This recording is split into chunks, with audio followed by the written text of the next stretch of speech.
Good evening, councillors, ladies and gentlemen in the gallery, staff. Can I please ask you to remain standing while we have a moment of silence for the victims in Bondi? Thank you.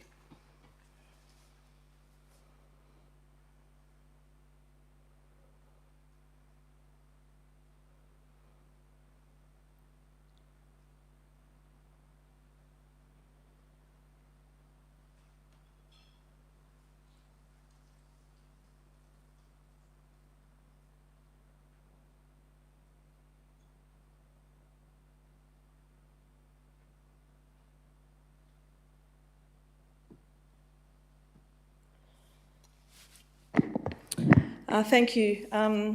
Like many people across Australia, our community has been shaken by what has occurred in Bondi. What happened has been confronting and deeply upsetting, particularly because it occurred in a place that should feel safe and familiar. Our thoughts are with the victims, their families and loved ones, the first responders and everyone who has been impacted. As a council and as a community, we're reminded tonight of the importance of compassion, of looking after one another and of standing together in difficult moments. It's times like these that communities matter most. Can I ask you to remain standing while Councillor Saiful Islam delivers his blessing? Thank you.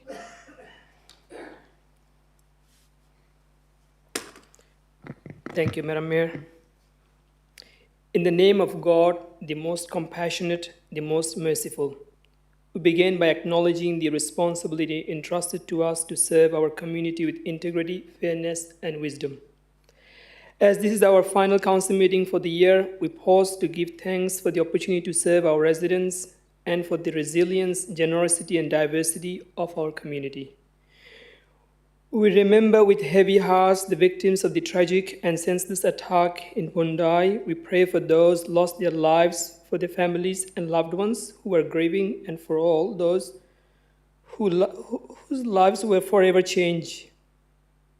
May they find comfort, strength, and peace during this time of sorrow. We also pray for the police officers, paramedics, doctors, nurses, and all emergency and health workers who responded with courage, professionalism, and compassion. May they be protected, supported, and strengthened in their service to our community.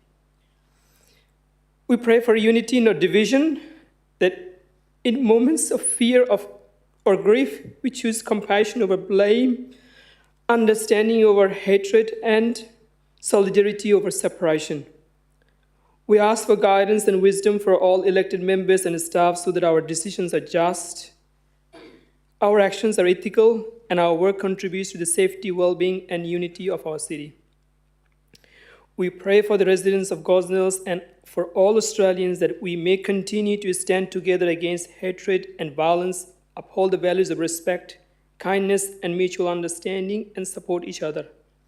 May the year ahead bring healing where there is a pain, hope where there is hardship, and peace within our community and our nation. Amen. Thank you.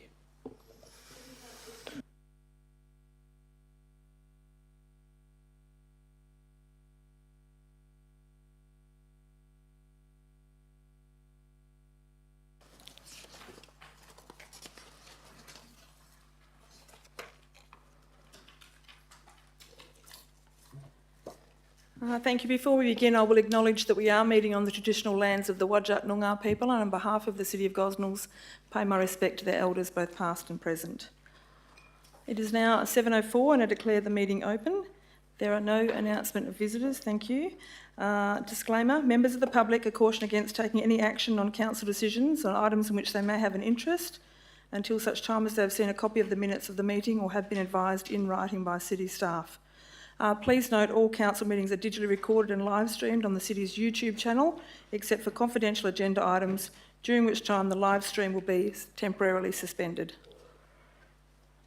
Record of attendance. Councillor Lloyd is an apology this evening. Other than that, we are all here. Councillors, are there any disclosures of interest? No, thank you. Announcement by a presiding member. So I've got a couple of things here, so bear with me. This is the last council meeting, so I might as well say it all now. First of all, the City has been the recipient of yet another award for the Smart Drainage Initiative for flooding and mitigation. So they've received a Category 1 Gold Award from IPA, which is the Thank you very much. Just Mrs. Sear, could you say it a little bit louder so everyone can hear? The Institute of Public Administration Australia in WA. Yes. So this is for Best Practice in Innovation, and it's, as I said, it's a Category 1 Gold Award. So congratulations to Director Glover and the team on winning that award. I think we're up to about maybe 5 awards for that drainage, somewhere around there. 5, yes, thank you. Also, so congratulations, well done. Also, I attended the RSL luncheon last week, and we had a special guest there at the RSL, which was Neville Browning, OAM. He is a local resident here in the city of Gosnells, and he's a world-renowned author of books on the war, and lives just here in the city of Gosnells, and just recently met him, and he's an amazing person. He's also going to be doing some author talks for us next year in the library. He's gifted a book, The Bayonets and Barbed Wire, which is for one of our libraries. It's on the 16th Battalion of the Australian Infantry Force from 1914 to 1919. So I'll give this to the Director Blake for one of our libraries for that to go into there. Thank you. Okay, so as we are at our last council meeting for 2025, I'd like to thank the Deputy Mayor and all councillors on your support throughout the year, and thank you to the CEO and the executive team and all staff for their work they do every day for our community. Thank you very much. We've had a busy year, and I often receive really nice congratulatory feedback from the community on behalf of the council. So quite often, actually, everyone's quite happy with most people are quite happy with how things are going. So a few things that have happened, including we saw the opening of the youth entertainment space at Sutherland's. We started construction on the Langford Indoor Sports Centre, finally had our LPS 24 approved, held our first Pioneer event in many years, which was really well received. And we went without a train line. We welcomed our new train station at Beckenham. We ran an amazing advocacy program for Splash. We'll continue to do that. We received our 3rd consecutive national award for local government, recognising the Fusion and Food and Culture Festival, and we've received multiple other awards and recognition for things that have happened in the city of Gosnells. So that was a big year for us. This year we also said goodbye to councillors Good, McDonald and Baynes, and once again we thank them for their contribution to the city of Gosnells. We then welcomed councillors Mason, Sajad and Sislak to the table, and I do hope you are enjoying your roles here on council. So in closing, I would like to wish everyone a safe and happy Christmas break, and I look forward to working with you new year as we continue our work for the city of Gosnells. Thank you. That's the end. Now move on to the reports of delegates. Any reports from delegates? Councillor Betts, thank you. Councillor Sislak and myself, we attended the Boral Committee and Neighbourhood Committee meeting, and it was a very pleasant meeting because there was really no complaints and everything seems to be humming along very nicely. So we enjoyed the food they provided, but there really wasn't a lot of work to do. So it was very pleasant to represent the council at that event. Thank you. Thank you, Councillor Betts. Councillor Dalton, thank you. Thank you, Madam Mayor. The Councillor's report for the South Eastern Regional Energy Group. At the most recent South Eastern Regional Energy Group meeting, delegates confirmed their appointments for the new term. I was formally welcomed as the City of Gosnells delegate and elected Deputy Chair of the group. The meeting focused on several operational and strategic matters. Delegates received updates on Switch Your Thinking program delivery, including progress on community education, school sustainability engagements and business outreach. Key items included the successful waste sorter grant for new community resources, which continued rollout of the home energy performance survey and preparation for a business sustainability mentoring program that will commence early next year. Financial reports for both the Switch Your Thinking program and the Energy Efficiency Pilot program were presented and accepted.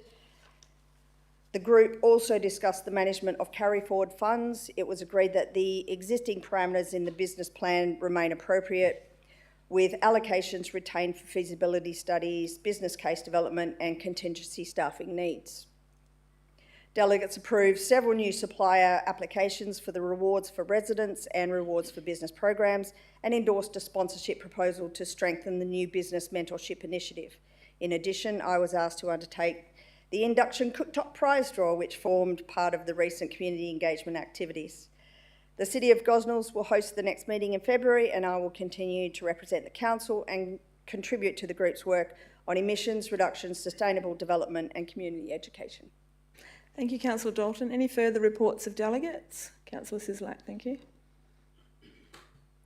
Thank you, Madam Mayor. On Thursday, the 4th of December, Councillor Zhang and I attended the City's History and Heritage Advisory Committee along with Director Blake at Wilkinson Homestead. Mrs Pat Morris was elected the presiding member and Councillor Zhang was elected the deputy presiding member as well. The committee welcomed two new community representatives, Mrs Margaret McLean and Mr Jeff Wiltshire. During the meeting, we spoke about the successful events throughout the year, one being the Pioneers event as well. That was very highly recommended we do that again. And then we also spoke about what more we could organise at the Wilkinshire Homestead. Obviously, there is quite a few events that we have going on there, but how much more can we get people through the building? So the advisory group is also looking at hiring out the grounds for wedding photography as well. And the Ancestry.com were at Gosnells Library for 3 weeks during October. They were digitalising the whole of the city's rate book collection. So in about 6 months' time, rate books will be available for searching on Ancestry.com and also through the city's resources. The committee also discussed locating the time capsule that's in Pioneer Park. Thank you, Councillor Sislak. Any further reports of delegates? No, thank you. We now go on to the receiving of questions. There's quite a few questions here. Sorry, Councillor Islam, I think you were doing something at presentation time. Thank you. You happy with that? Thank you.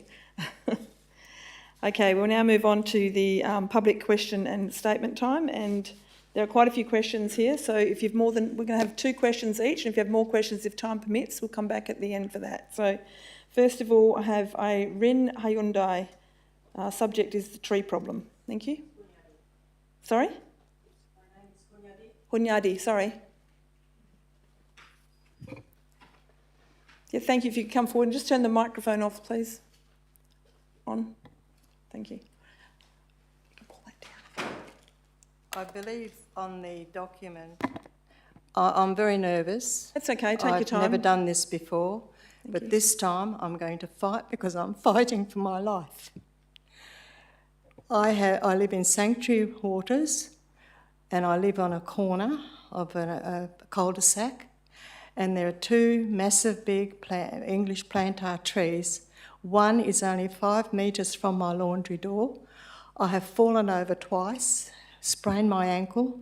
I bought the seeds that this tree drops, and and then all the filaments that fall out, the leaves clog up. It cost me $350 to clean my gutters. The trees block the drain outside of my property. When it rains, the water is halfway up my driveway. I've begged the council to remove this tree for the last 5 years, and no one's listening. And I'm absolutely desperate. I want to live in my own home. I own my own home. I want to stay there. So have some compassion. You talked about compassion in the opening speech.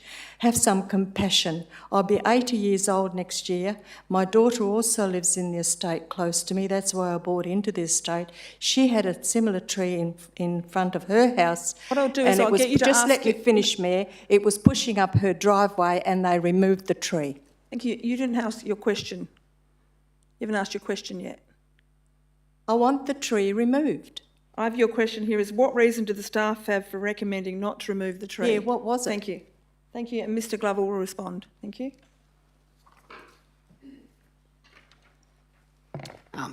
Through you, Madam Mayor. The city staff have inspected this tree on several occasions by request, and we've conducted pruning operations to reduce the risk of material falling into the private property. In terms of the tree itself, it's in very healthy condition. In accordance with the council's policy, we've not had any reason to justify removing that tree. Consequently, it's come to council. Glover. Thank you for your question, Mrs Hyundai. Thank you. So the reason that I've fallen twice, I can't use my clothesline because I can't hang out my washing because my laundry door opens, because the birds poop all over my and the dirt falls off the tree. Also, 7 years ago, there was a branch that was on my roof. They cut the branch off, but they didn't check my tiles, and my ensuite, the ceiling fell down.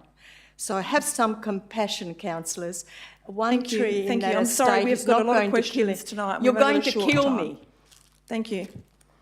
And you don't care. Now moving on to Mr Leon Walker. Thank you.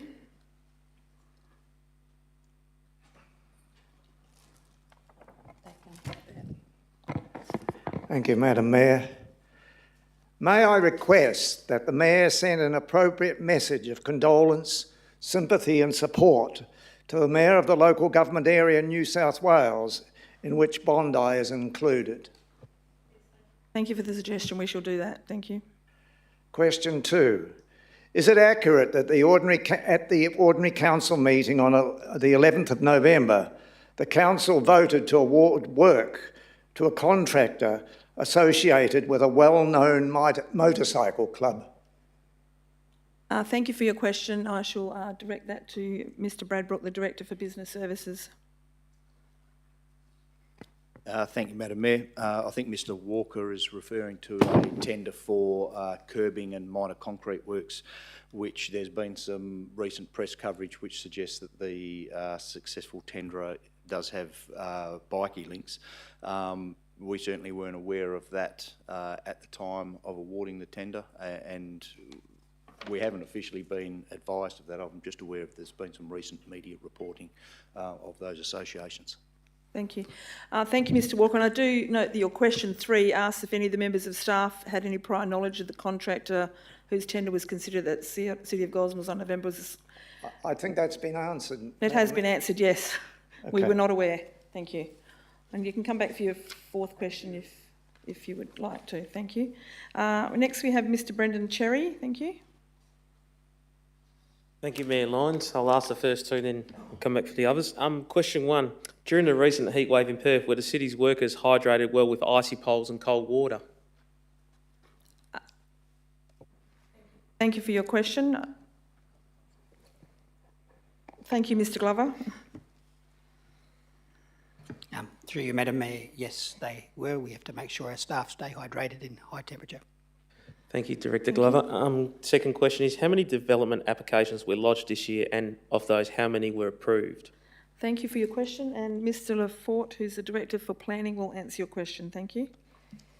Thank you, Madam Mayor. Out of the total applications lodged this calendar year, the City received 685 development applications, which consist of 523 of those being approved.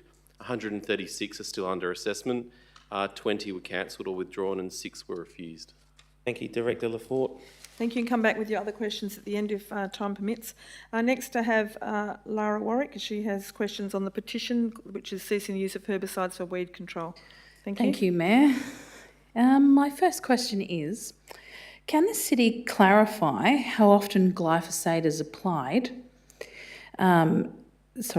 where it is used in public spaces, and how this use is evaluated against long-term health risks, given evidence of long-term environmental persistence under some conditions? Thank you for the question, and Director Glover will respond to that question. Thank you. Through you, Madam Mayor, glyphosate is only applied when conditions are suitable with respect to potential rain and wind speed, when required and when scheduling allows. It is used to control weeds in the curbs, paths and medians, as well as garden beds and conservation spaces, so in the bushland, and it is predominantly spot spraying. Long-term health risks are considered by taking into account the relevant regulatory body advice, and that's through the APVMA and the City's own workplace health and safety risk assessment. Thank you for your question. Your next question? Okay, so beyond reliance on the APVMA approval, what independent assessment has the City undertaken to evaluate long-term and cumulative exposure risk to residents, especially children, in public spaces? Thank you for your question, and the Director will respond again. Thank you. Through you, Madam Mayor, the City considers the APVMA advice to be sufficient in Australia. It is recognised that although there is varying opinions around the world, the City also understands that the Joint Food and Agriculture Organisation, World Health Organisation, Canadian Pest Management Regulatory Agency, European Commission and the German Federal Institute for Risk Assessment, as well as APVMA, have concluded there is no evidence that glyphosate poses a carcinogenic or genotoxic risk to humans. With respect to taking care, the city has only ever uses the product in accordance with the manufacturer's instructions. In terms of the community, it's not sprayed around schools, playgrounds or on grassed areas. And also where any member of the community wishes to be in a non-spray zone, there is a non-spray register which they can apply for, and we approve those, and then we don't spray in those areas either. Thank you for your second question. And I note that you do have two other questions, and I'll invite you back at the end. Yeah. Thank you. Next, we have Mr. Paul Gayton. Thank you, Mr. Paul Gayton. Thank you. Yeah, Madam Mayor, in relation to my question, I've dealt with the matter out of sessions at the current time, if that's okay. Okay, thank you very much, Mr. Gayton. We have Mr. Daniel Stevens. Thank you.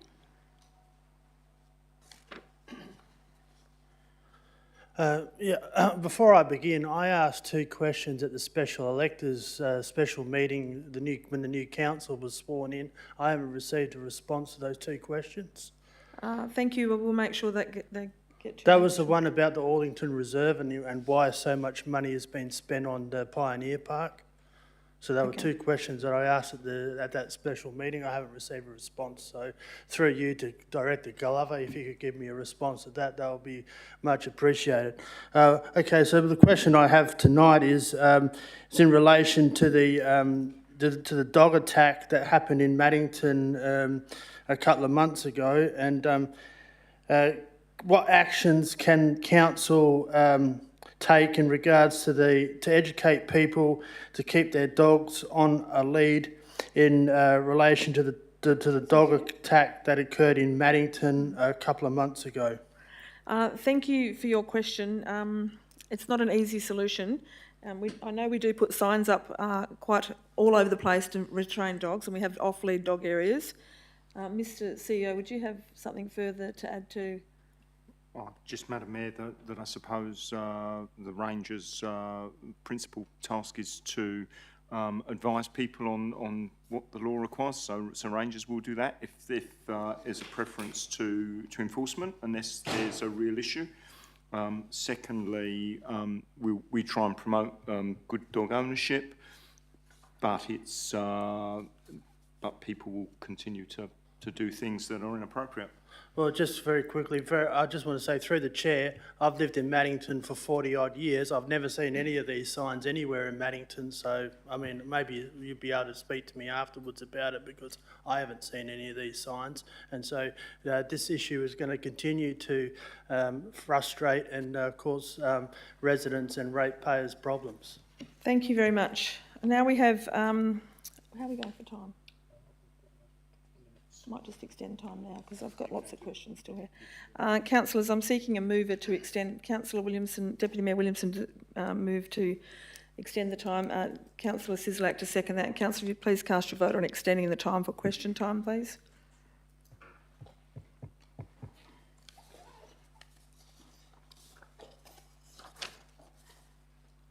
Okay, thank you. That has been approved. So we have an extra 15 minutes for question time. Thank you. So I have Ms. Trudy Callaghan, please.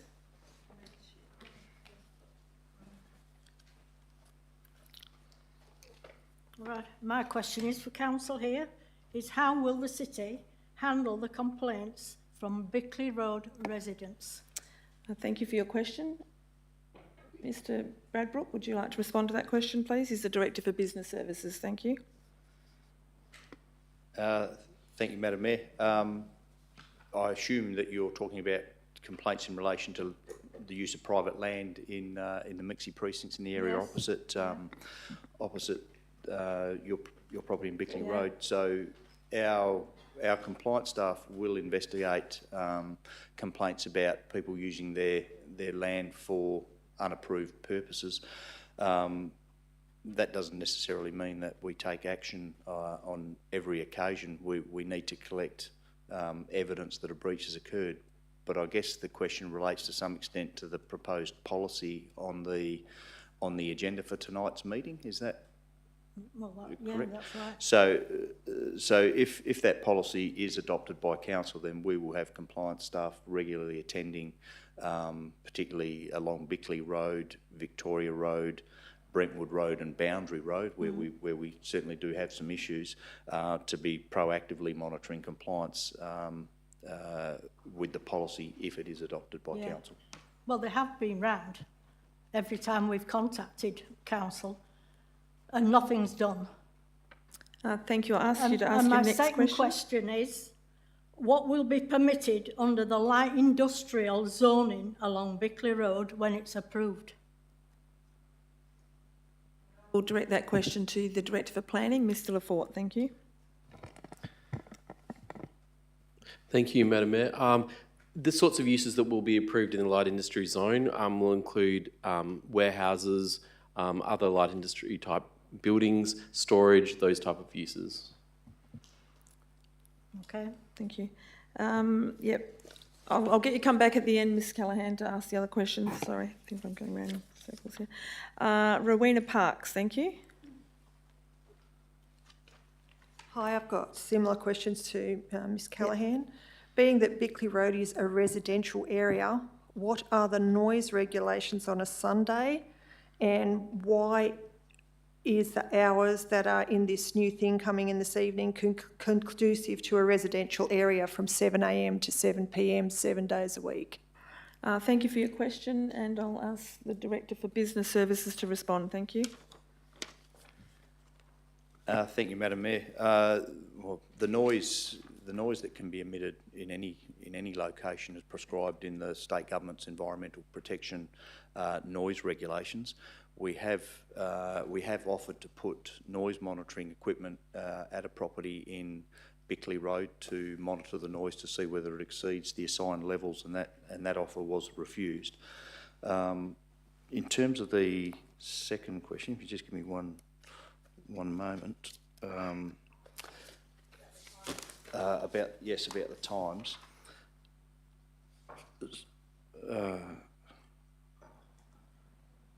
Regardless of what times people are permitted to operate, they're still going to have to comply with whatever the noise regulations are. So if there's an issue or an allegation that the noise regulations are being breached, then we can set up monitoring equipment to take readings and prove or disprove that the noise exceeds the assigned levels. Okay. Other questions at the end? Thank you. Thanks.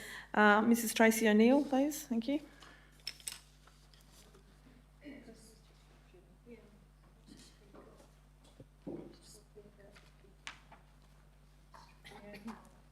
Thank you, Madam Mayor. I received a letter from the City dated the 4th of December detailing the Clifford Road extension and subsequent closure of the Victoria and Bickley Road intersections, forcing industrial traffic to use the Clifford Road extension for access to properties in Victoria Road and Bickley Road, with the exception of the lot closest to Kenwick Road. Which lot does that refer to, and why is it not required to use the internal roads?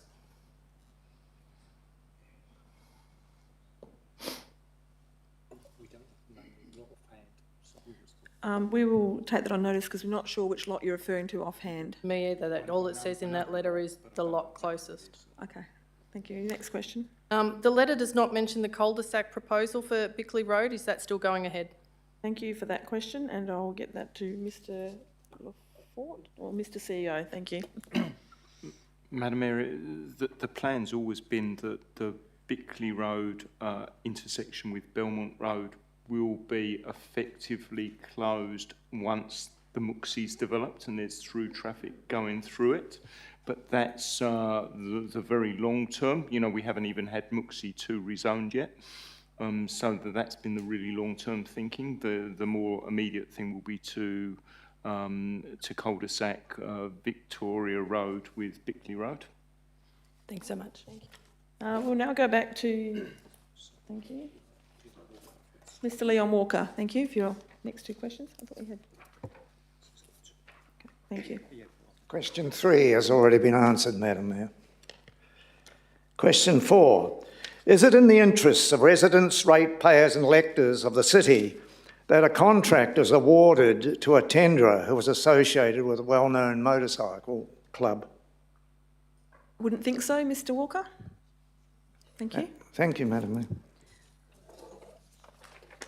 The next question, Mr Cherry, you can ask your next three, thank you. Very well said, Madam Mayor. Thank you for that. Question 3. How many vehicles have received parking infringements from rangers this year for breach of parking laws?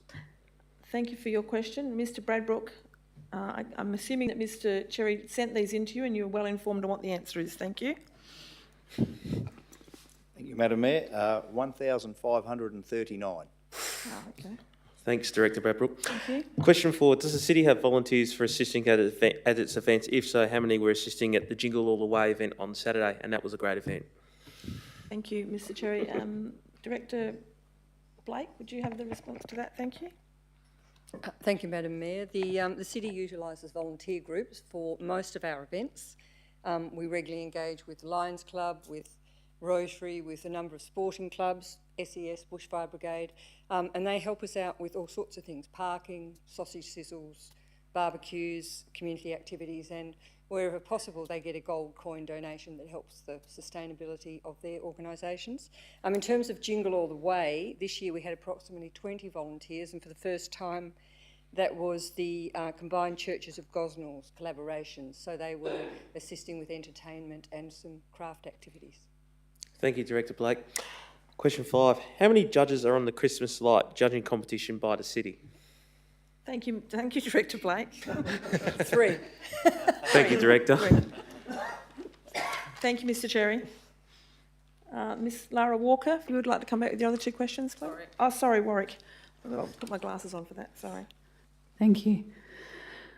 Given the history of substances like asbestos being widely approved and used for decades before their harms were fully acknowledged, what assurance can the City give that routine glyphosate use will not be viewed in the future as a similar regulatory failure? Mr CEO will respond to this, thank you. Madam Mayor, we can only accept the best advice of the day, and the advice has been already given by Director Glover. Thank you, Ms Warwick. Your last question? Okay, question 4.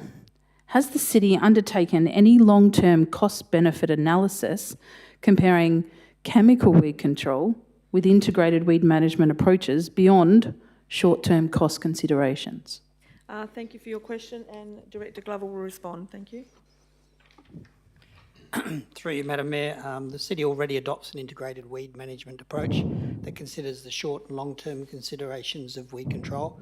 Some of the cost-benefit analysis has been included in the report. Thank you, Ms Warwick. Mrs Trudy Callaghan, would you like to come forward and ask your last two questions? Thank you. Right. Question 3 was already answered. 4 is, when was the composite zoning changed on Bickley Road? Lafort will answer that question, thank you. Thank you, Madam Mayor. The composite residential zone was removed as part of local planning scheme number 24, which was recently gazetted in September.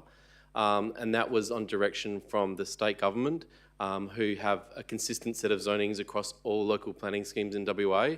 And composite residential is no longer a zoning that's available for any local government to have. So that's when it was removed from the scheme earlier this year. Thank you for your questions. Ms Rowena Park, would you like to come and ask your other questions, please? Hi. What environmental mapping is planned along Victoria Road? Victoria or Bickley? I mean Bickley, Thank sorry. you. Thank you, and I'll give that to you.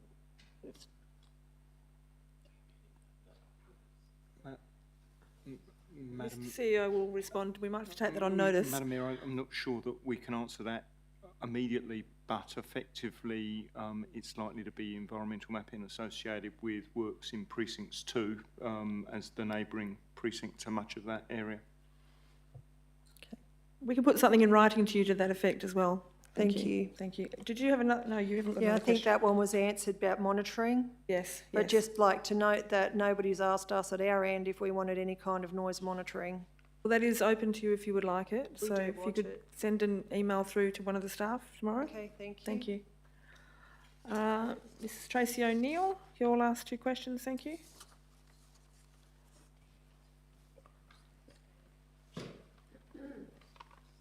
Thank you, Madam Mayor. I'm just going to skip one of my questions because it refers to the lot and you don't know what the lot is. We have recently been subjected to night works by ATCO for the essential gas maintenance, which included the use of high-powered electrical equipment well into the night, leaving sleep an impossibility. When I inquired on site with the actual workers, they said works had to be done at night because the road was too busy for daytime work. That makes little sense, as I've seen other busier roads in the area, roads that receive more traffic than ours, having that maintenance done during the day. Why was permission to use high-powered, very noisy equipment well into the night made for these sections of maintenance and not denied due to the excessive noise that would clearly occur? Wouldn't weekends have been more suitable? Thank you for your question. We might need to take that on notice. Thank you. Thanks so much. Thank you. That brings us to the end of question time. Now we have public statements. Thank you. And the first public statement is from Rowena Parks. It's on 13.57 on page 331 of the agenda, and it's relating to the proposed policy of compliance and enforcement in the Mooksy and amendments to local planning policy 1.3. Thank you, Mrs Parks. If you'd like to, have you got a copy? You betcha. Yeah, thank you. 3 minutes, Mrs Parks. Thank you. My husband and I have lived on Bickley Road for some 21 years. We've enjoyed a quiet lifestyle with a rural setting across the road with great neighbours. We were aware of the MKSEA development and have been party to numerous meetings on Bickley Road over the years. Over the last 18 months, the noise and disruption have become unbearable. Trucks from 3 a.m. to 12 a.m. daily, unable to get out of our driveway to go to work or school because of the traffic. Over the last 6 months, the dumping of soil illegally at 14 Victoria Road has been terrible. Noise, dust, disruption. Calls, texts to council inspectors promising outcomes of removal of dirt, stopping dumping, all not complied with. We live in a residential area. We understand there will be some disruption. Can you imagine how much more disruptive it will be for this developer to be able to make noise from 7 a.m. to 7 p.m. 7 days a week? Already we have disturbed sleep. What relaxation time will we get if this is approved? We didn't even know this item was on today's agenda. For tonight's meeting, what happened to the sharing of information of Gosnells City Council and ratepayers on how can we trust the council to make decisions for us when they do not even show transparency regarding this matter? Please think about how it affects the people who live here, not the part-time developers who want to make money of the area that we live in. We've been interested in our homes for decades. These people just want to make a quick buck. We love our homes in our area that we live in, and we'd like you to actually listen to us because we're the ratepayers and we actually pay your bills. We pay you guys to stand up for us. Thank you. Much, Mrs Parks. And now invite Mrs Callaghan forward, and she's speaking on the item 13.5.7 on page 331 of the agenda, and it's the proposed policy compliance enforcement for Mooksy, amendments to local planning policy 1.3, exempted development. Trudy's asked me to read it for her. That's fine, thank you. My husband Trevor and I have lived on Bickley Road for 50 years. Back then it was rural and a lovely place to live. Now it's like living on Tonkin Highway. Over the past 12 months, the amount of traffic on Bickley Road has increased so much we installed roller shutters to reduce the noise. The property across the road from us, 14 Victoria Road, was a paddock with sheep and vegetable gardens. In the last 6 months, trucks have been dumping soil on different days and different times. The noise, dust and disruption has been horrible. My neighbours and I have consistently contacted council and been told that these works are illegal and that council will ask for the works to stop. They do stop for a couple of weeks and then they started again. Today is one of those days they started again. This developer shows no respect for authority and they do not care about the people who live there and how it affects us. This is why Trudy is here tonight, to ask that council not approve this motion that the trucks are bad enough on Bickley Road. How can it be okay for them to work from 7 a.m. to 7 p.m. 7 days a week in a residential area? Thank you. Thank you very much. I now have Lara Warwick to come forward to speak on item number 13 on page 202 of the agenda, and it relates to 13.3.5, report on petitions ceasing the use of herbicides for weed control. Thank you. Thank you, Mayor, councillors and City Administration. My name is Lara Warwick. I acknowledge the City's report responding to my petition. My concern is that the report consistently frames pesticide use as a matter of cost efficiency and operational necessity, while giving insufficient weight to public health and environmental risk. The report relies heavily on APVMA approval as evidence of safety. However, regulatory approval is not the same as independent scientific certainty. As the City's report itself notes, regulators rely largely on industry-submitted studies, many of which are not publicly available and are not designed to detect long-term or repeated exposure harm. This matters. A key study underpinning glyphosate safety was later retracted after evidence of ghostwriting by Monsanto, practices documented in the ABC's The Monsanto Papers. This history directly challenges the report's reliance on regulatory reassurance alone. We've been here before, with asbestos, with thalidomide, with tobacco, etc. The City's report does not engage with emerging population-level evidence. A 2024 peer-reviewed study in Frontiers in Cancer Control and Society found that higher pesticide use was associated with significantly higher cancer rates, including leukemia, non-Hodgkin's lymphoma, and crucially with risk comparable to tobacco. The City's report treats herbicide use as temporary and reversible, yet glyphosate persistence varies widely. While breakdown can be rapid, binding to soil minerals and sediments allows residues to persist for years, in documented cases up to 22 years, including in water environments. Repeated application therefore raises legitimate cumulative exposure concerns that the report does not address. Finally, the report dismisses alternatives, largely on short-term cost, yet integrated weed management, mowing before seeding, mulching, manual removal, revegetation, better design, steam weeding, and many, many other alternatives reduces long-term chemical dependency and risk. For me, this is personal. My brother, Malcolm Sargent, died here in the city of Gosnells in 1982 after exposure to pesticides. He was 6 years and 11 months old. At the time, that product too was registered with the APVMA and considered safe.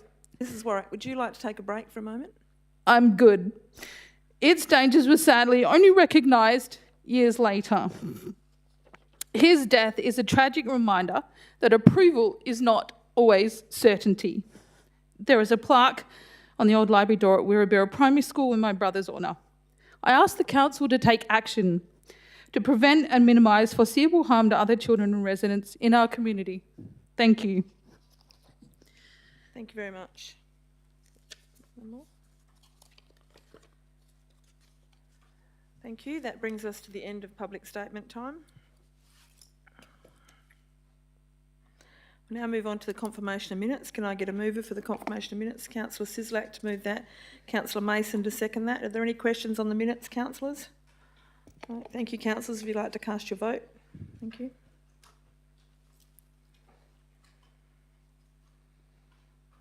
Thank you. That has been carried. We'll now move on to the receiving of petitions and presentations. Councillor Betts, thank you. Thank you, Madam Mayor. I believe that as the year draws to a close, as the City of Gosnells, we've certainly got lots of things to be thankful for. And yet today, I'm sure that we all grieve with our nation, with the Jewish community. And I thank Councillor Islam for his heartfelt prayer. Australia is a multicultural nation, and that diversity has long been our strength. We're a city that's made up of over 140, residents from that originate from over 140 countries around the globe, and I myself am an immigrant, and around the table there's quite a number of us, and we all call Australia home. In our city, we've thankfully been able to live very peacefully and irrespective of our different backgrounds. On our council here, we have people who are Christian, Sikh, Muslim, representing the Christian, Sikh and Muslim faiths, and I'm sure there's also, I'm not sure, perhaps some atheists in our midst or agnostics, and that's okay. Social cohesion, however, depends on shared values rather than on parallel cultures. As individuals and as a city, we all need to ensure that we do our absolute utmost to prioritise the integration and a common commitment to the Judeo-Christian values that have been the foundation of our nation.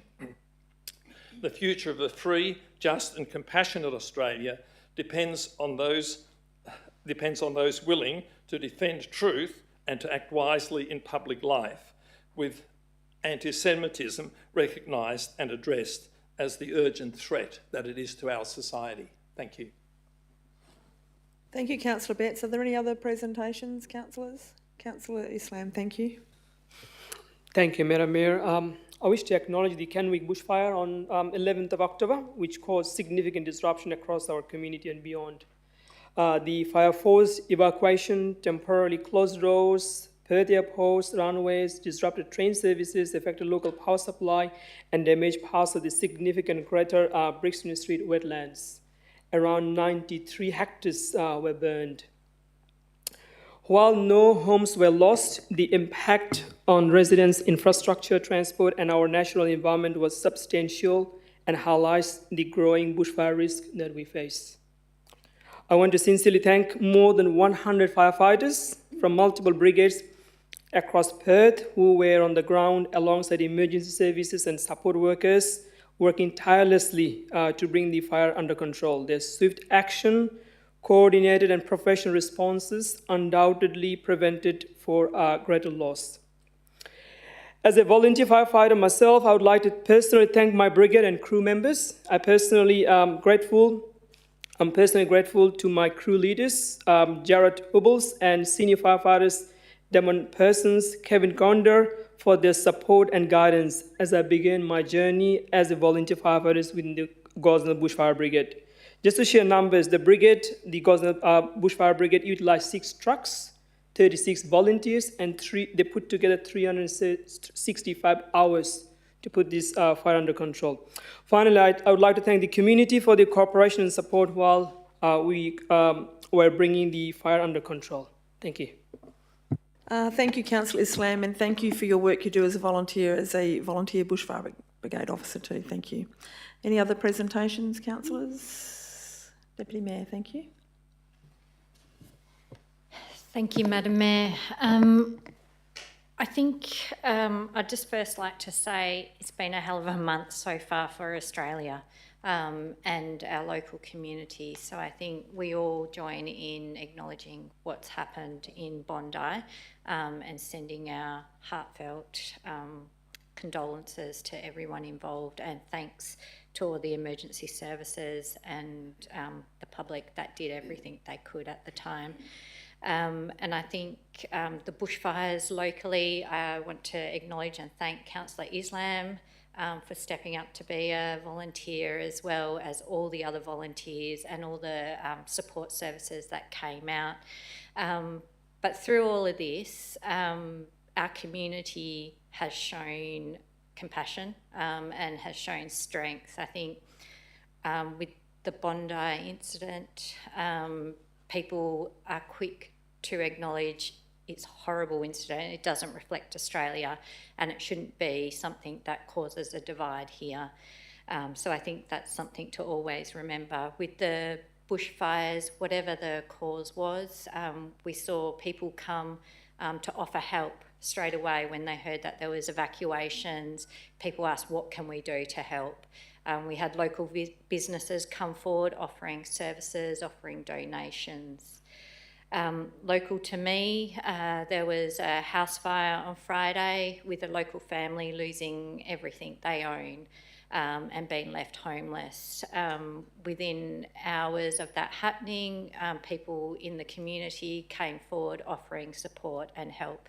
And still today, there are people coming forward to help. One touching story was when someone turned up with food to the house as the residents were there clearing items out. They turned up with food and the residents said, we can't eat it, we've got so much to do, we need to clear out what we can before the building collapses.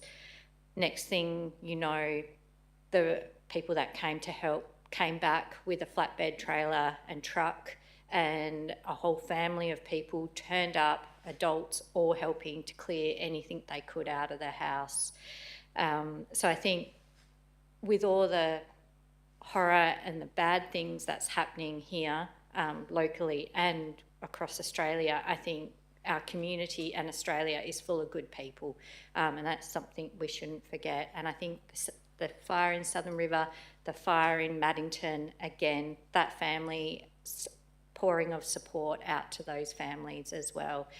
So I think everything we do, we need to remember there is far more good than there is bad here in Australia, and I hope it continues that way. Thank you. Thank you, Deputy Mayor. That's great that you've shared that with us. And yes, I think we can all see that we've seen lots of people come out to help and support people in the community that are doing it tough or going through a bad time. So thank you very much for sharing that.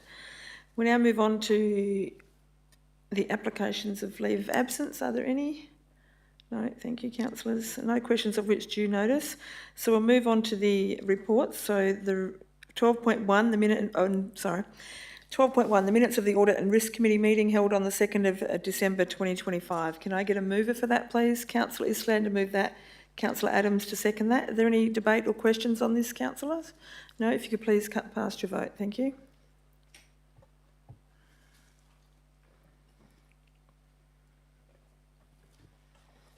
Thank you. Moving on to... Sorry, I'll just see if I've missed something, have I? No.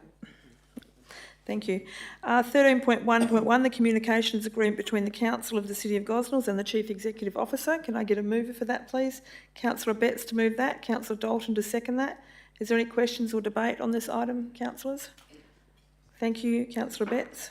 Just very briefly, Madam Mayor, I think we're a very fortunate council in that the communication between the senior staff, the CEO and us as councillors to the staff, I think in my 8 years on council has been excellent, and we're probably one of the councils that don't actually need a policy because it's been working so well, but the law requires us to have one, so more than happy to support it, but I'm sure that we will continue to work as efficiently and as effectively as we have been. Thank you. Thank you, Councillor Betts. Is there any further questions or debate on the item, councillors? No, if you could please cast your vote. Thank you.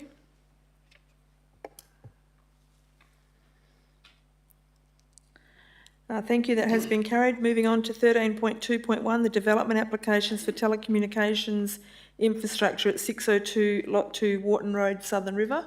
Can I get a mover for this, please? Councillor Adams to move this, Councillor Islam to second this. Any questions or debate on this item, councillors? No, if you'd like to cast your vote, thank you.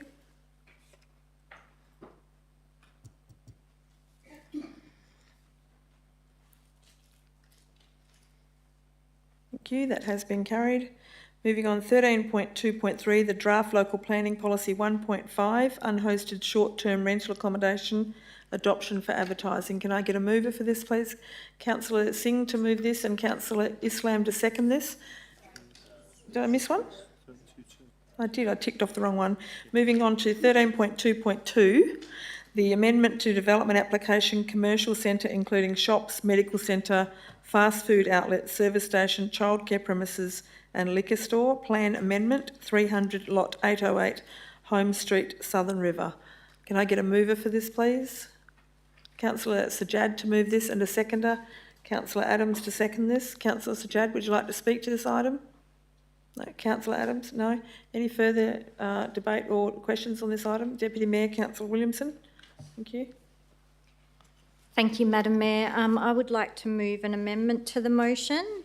With the amendment reading, I, Councillor Williamson, propose the following: that the staff recommendation be amended as follows. 1. In staff recommendation 1 of 2, delete conditions 13 and 14. And 2, in staff recommendation 2 of 2, amend condition 19 to read: 19.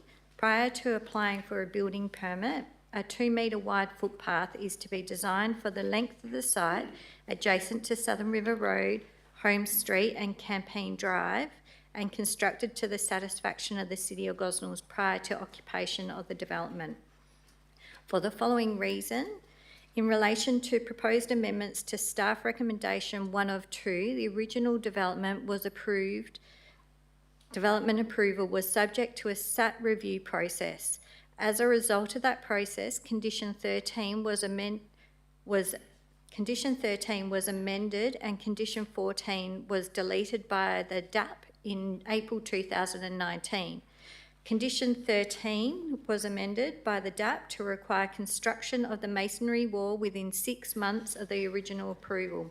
This wall has been constructed and therefore the condition is no longer required.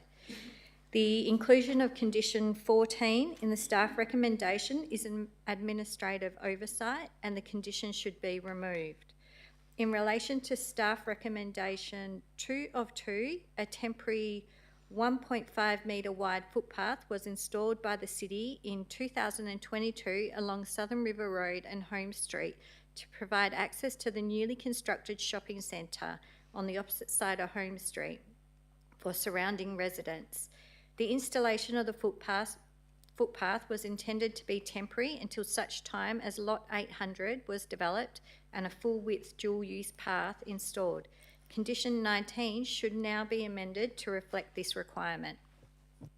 Thank you, Councillor Williamson. I'm happy to second that if you would like to speak further. Thank you. Thank you, councillors. I request that you support this amendment. Of particular note, the wall that's already there in place, it's common sense, we don't need that condition to be included in here anymore. And the footpath, the 1.5 metre, it's done a fantastic job in the interim. I think it has been money wisely spent because it connects shopping centres, it connects the bus stops, and also Sutherland's Park, but we definitely do need a full-size footpath there and the developer should bear that cost. So I ask you for your support. Thank you. Thank you, Deputy Mayor Williamson. Is there any debate or questions on this item, councillors? If you would like to cast your vote on the amendment, thank you.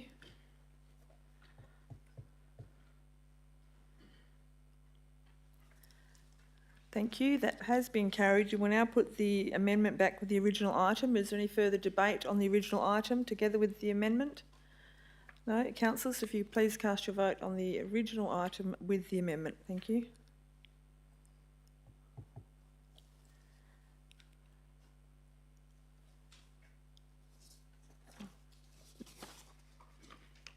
Thank you. That has been carried. We'll now move on to 13.2.3, the draft local planning policy 1.5 for unhosted short-term rental accommodation adoption for advertising. Seeking a mover for this, please. Councillor Dewhurst to move this and seconder Councillor Singh. Councillor Dewhurst, would you like to speak to this item? Councillor Singh, would you like to? Is there any other questions or debate on this item, councillors? Councillor Islam, thank you. Debating, question? Just a statement, thank you. Thank you. Thank you, Madam Mayor. I support this policy. This has come back to the council after a consultation and feedback and discussion we had in the workshop. The policy is now very clear and more practical. I want to thank staff for their work and listening to our comments and feedbacks for a number of hours. This policy gives everyone more certainty and helps balance neighbourhood, amenity and the fair use of their properties. And I request everyone to support this policy. Thank you. Thank you, Councillor Islam. Is there any further debate or questions on this item? Deputy Mayor, Councillor Williamson, thank you. Thank you, Madam Mayor. I have a question. In relation to the management plan, could I please find out how that will be monitored and enforced? Thank you, and do you want to answer that, or Director for Compliance?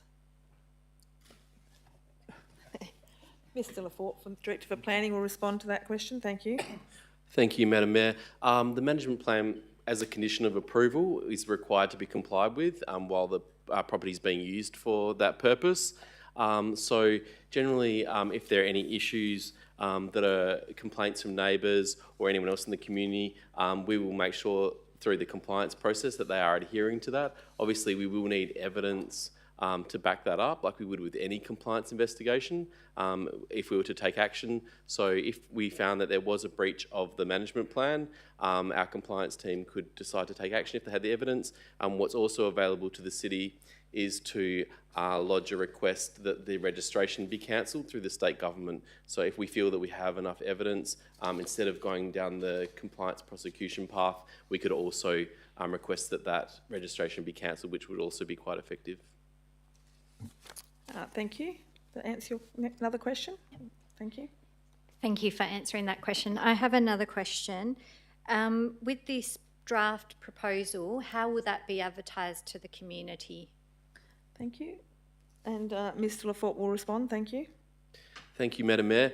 We will advertise it through our normal channels, which will be through the city's website, also on our Facebook page to get that message out to the community. What we would also consider is maybe doing some targeted consultation, perhaps people who have lodged applications and also those who manage Airbnb properties could also be consulted as well, so we get a holistic view in response to the policy. Thank you. Anything further? Thank you. Sorry. Yes, I just have one more question before I speak to the motion. Under the draft proposal, would a neighbour, a residential neighbour, know that there's or be informed that there will be potentially an Airbnb unhosted short-term rental next door to them? Thank you for your question, and Mr Lafort will respond. Thank you. Thank you, Madam Mayor. Under the current proposal, under the current policy, if the proposal is fully compliant, it's a discretionary use. It doesn't require consultation with the neighbour if it's fully compliant. If they're seeking variations, then we would consult generally to the neighbours if there are any variations being sought.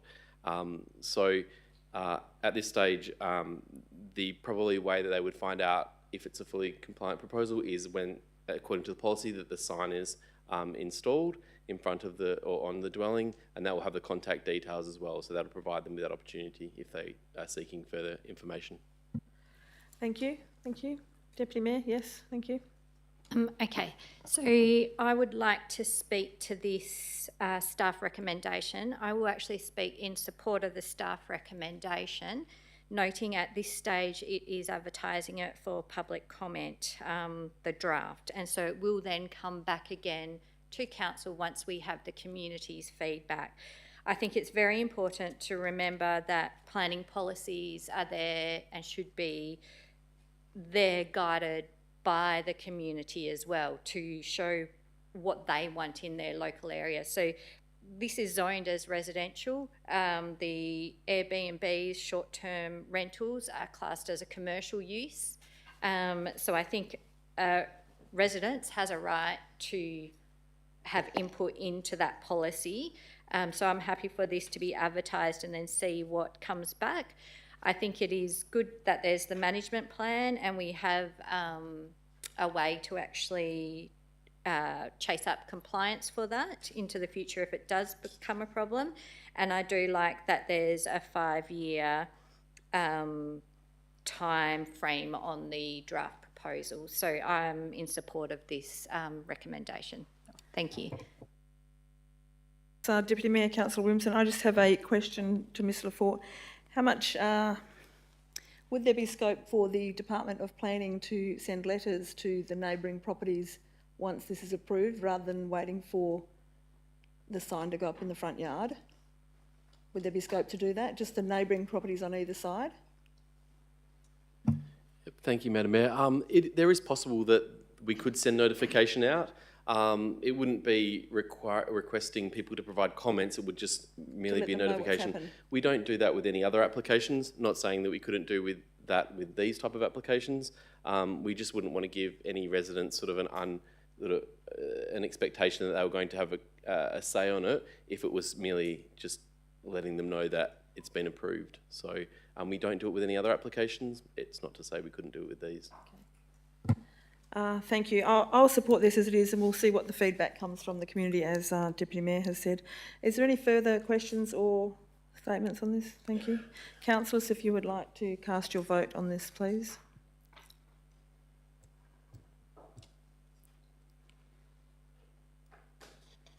Thank you. That has been carried.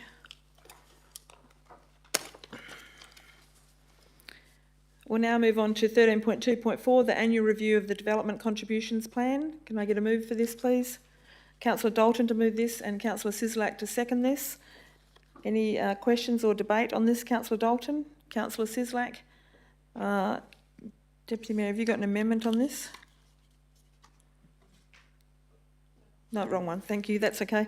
No further questions or debate, councillors? Thank you. If you'd like to cast your vote. Thank you.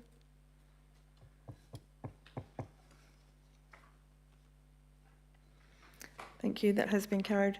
13.2.5, the amendment for number 3 to local planning scheme number 24, rezoning lot 601 to 608 Birnam Road, lot 609 and 633 Campbell Road, lot 610 and 625 Bhagwan Grove, and lot 626 and 6 to 632 Lausanne Way, Canning Vale. Can I get a mover for this?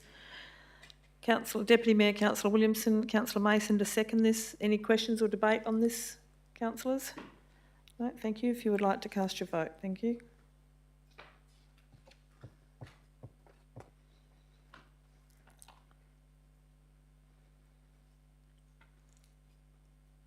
Thank you. That has been carried. 13.3.1, the budget variation for additional projects road renewal program. Can I get a mover for this, please? Councillor Islander moves this, Councillor Betts to second. Any questions or debate, councillors? Deputy Mayor, Councillor Williamson, thank you. Thank you, Madam Mayor. I'd just like to thank the staff for being ready to put in these applications. I think having those shelf-ready projects means that our whole council wins, our whole city wins, as we get some extra funding and we can actually deliver and get some of this funding spent that's allocated for roads. Thank you. Thank you, Deputy Mayor. Any further questions or debate on this item? Right, councillors, will you please cast your vote?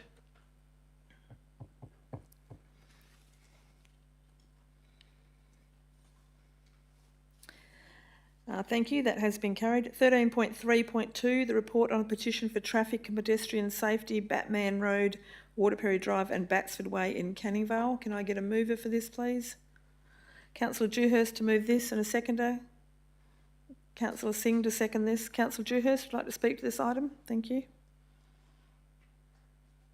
Thanks, Madam Mayor. I want to thank the staff for the work that they've done, because the actual petition that was put up was actually governed towards the state government and to the local member. Unfortunately, the local member didn't offer much assistance at all in regards to offering a position. In fact, actually asked the residents to go out and consult and get back to him, is what they've told me. So this is the reason why this has come up here, and I understand the difficulties in us in trying to problem solve these issues, because a lot of it's a state issue. And so as a result of that, I am happy with what the council has done, and now we just hope when it goes across the main roads into the state, they can actually take some action, because they are very big buses that are out there, and I don't think having drivers with no facilities out there is much help either when they go behind the bushes behind the childcare centre. So I think something needs to be done, and hopefully our state will listen to the residents. Thank you, Madam Mayor. Thank you. Any further questions or debate on this item, councillors? No, if you could please cast your vote. Thank you.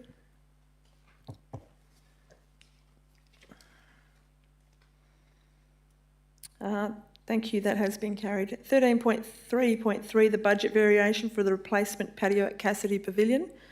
Deputy Mayor, Councillor Williamson to move that, and Councillor Sislak to second that. Any questions or debate on this item? Councillor Deputy Mayor Williamson.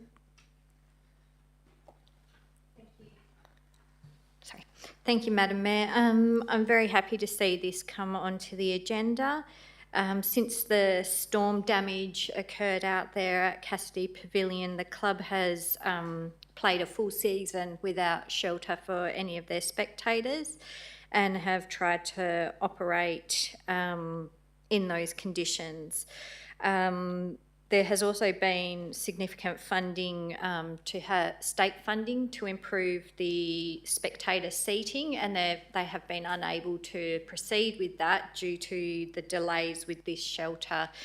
So I think it's definitely needed out there, and the damage to the patio was no fault of the club's.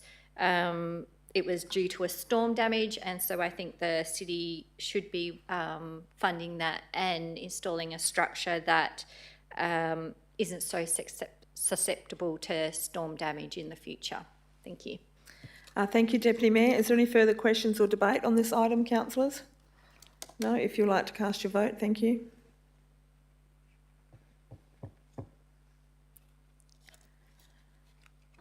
Thank you. That has been carried. Item 13.3.4, the tree removal request for Bennett Drive, Canning Vale. Can I get a mover for this, please? Councillor Islam to move this. Councillor Singh to second this. Councillor Islam, would you like to speak to this item? Councillor Singh, would you like to speak to this item? Would anybody else like to speak or debate on this item? Councillor Mason, thank you.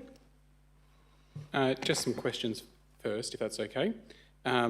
First one is, in relation to this item, it obviously seems to be an ongoing issue. The reasons for the request have included structural damage to the property because of the fallen branches and invasive root systems. Can we get some sort of elaboration to what sort of damage this has caused and what evidence the city actually has of this, please? Thank you. And Director Glover will respond to your question. Thank you. Through you, Madam Mayor, as I understand, when a branch fell, there was damage that was caused as a consequence of that. However, in terms of other damage, unfortunately, I don't have that substantiated. Thank you. Do you have further questions, Councillor Mason? Thank you. Yep. There's obviously been clarification in relation to tree pruning. Are these prunings happening at the residents' request, or is this a schedule from the city? Thank you. And Mr Glover will respond to that question. Thank you. Through you, Madam Mayor, I do believe it's predominantly by the residents' request, but it is very regular. Thank you. Any further questions? Thank you. So I guess if the council votes to keep the tree, will the city be able to provide this resident with assurance that there will be that proactive tree pruning to remove those concerns that they have? Thank you for your question. And Mr Glover, if you could please respond. Through you, Madam Mayor, there's a number of trees in the city that are on regular pruning lists, and I'm more than comfortable to have this tree included. Thank you. Do you have any further questions or debate, Councillor Mason? Deputy Mayor, thank you. Thank you, Madam Mayor. I have a question.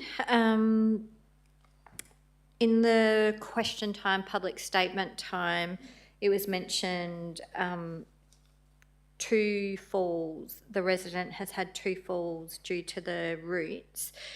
Does the city have evidence of the roots pushing up on the resident's side of the house? Thank you for your question. Mr Glover, would you be able to respond to that question? Thank you. Through you, Madam Mayor, I'm not so sure the falls were associated with roots. I thought it was more the debris from the tree that had caused the falls. Thank you. That's my understanding as well. It's from the debris and wasn't from the roots. Sorry, I'm just going to go to Mrs Hyundai, who's shaking her head saying she didn't... I can do that, can't I? Yeah. Just could you clarify your injuries that you had, were they from the debris or were they from the tree roots? Both.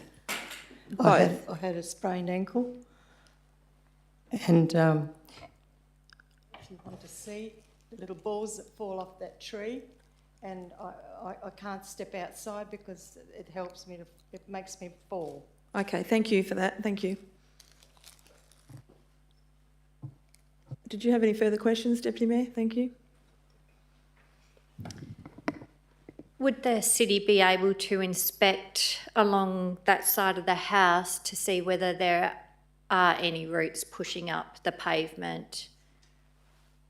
Thank you. Mr Glover, thank you. Through you, Madam Mayor, yes, we can. Thank you, that's all. Any other questions or debate on this item? Councillor Dewhurst, thank you. Thanks, Madam Mayor. Look, I don't think we can make a decision on this tonight. If we can't find out if there's any been damage to the house or not, I think we need to have that. To make a decision on tonight of an unknown, I think it's not right to do. So I'd ask for this to be deferred to the following Moving meeting. a procedural motion to defer this, I'll do a Councillor procedural Dewhurst. motion. I Seeking can't a find it seconder, at the moment. you've spoke. Did you ask questions? Councillor Sislak will second that. Thank you. Did you want to speak to it, Councillor Dewhurst? Thank you. It's more or less what I've already said. Yep. I just think I just can't make a decision on this in good judgment. I don't want to say yes, I don't want to say no at the moment. I want to see if there's any damage. If there's not any damage, tree stays. If the tree needs to go and there's damage, well, we'll put a native there or something. But at this time, I can't make a decision on that. Thank you. There's no further debate on this item as it has a procedural motion to defer it. Councillors, if you could please cast your vote on the procedural motion to defer.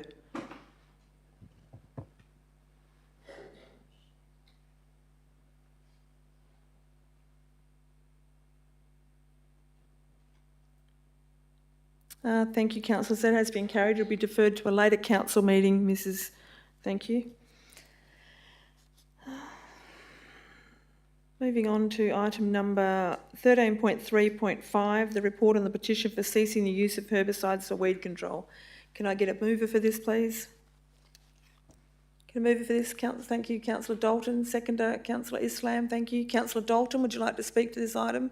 Councillor Islam, would you like to speak to this item? Would anybody else like to speak to this item? Councillor Dewhurst, thank you. It's probably not what people want to hear. As people know, I've got a bit of land up north, a fair bit of land up north and up here as well. And I have many friends who've got farms as well, use all herbicides and that. But since this was first raised, I knew some herbicides are very toxic and you use the gloves and all that sort of stuff. And you're out in the middle of the bush and getting rid of the double Gs and Patterson curse and whatever else like that. But since this was raised, either earlier this year by this lady through that, I'm very interested now because there's a lot of people now out there on the land who are actually looking at using alternatives. We've got small farmlets. You can't do it on big farms at the moment because it's just not there. But on small farmlets who are using natural herbicides or doing other things to improve the land. It's been working very, very well. I'm not so sure it would probably work and be cost effective in the city because they're trolling stuff, but I would honestly like to, and heartfelt, to thank the lady for raising it because it made me more aware and made me listen to podcasts and about alternatives and stuff like that. And I hope we can get there pretty soon where we don't need to use poisons and we can go to other alternatives, but I'm not sure if we're there just yet for the cost for the city to go to alternatives. So, yeah, I'd like to thank her for raising that, and I think it's very important, and I think we need to keep talking about it. Thank you. Thank you, Councillor Dewhurst. Is there any further debate? Or Councillor Betts, thank you. Thank you, Madam Mayor. As many of you know, I started out in my life as an agricultural scientist, and I was actually just after I graduated when glyphosate actually came on the market as a kind of miracle herbicide. And the reason for its very widespread uptake was because it was incredibly safe in comparison to all the other herbicides that are available for the type of use that Roundup is appropriate for. But with any chemical that you use in the environment, there are always risk factors involved. There's no question about that.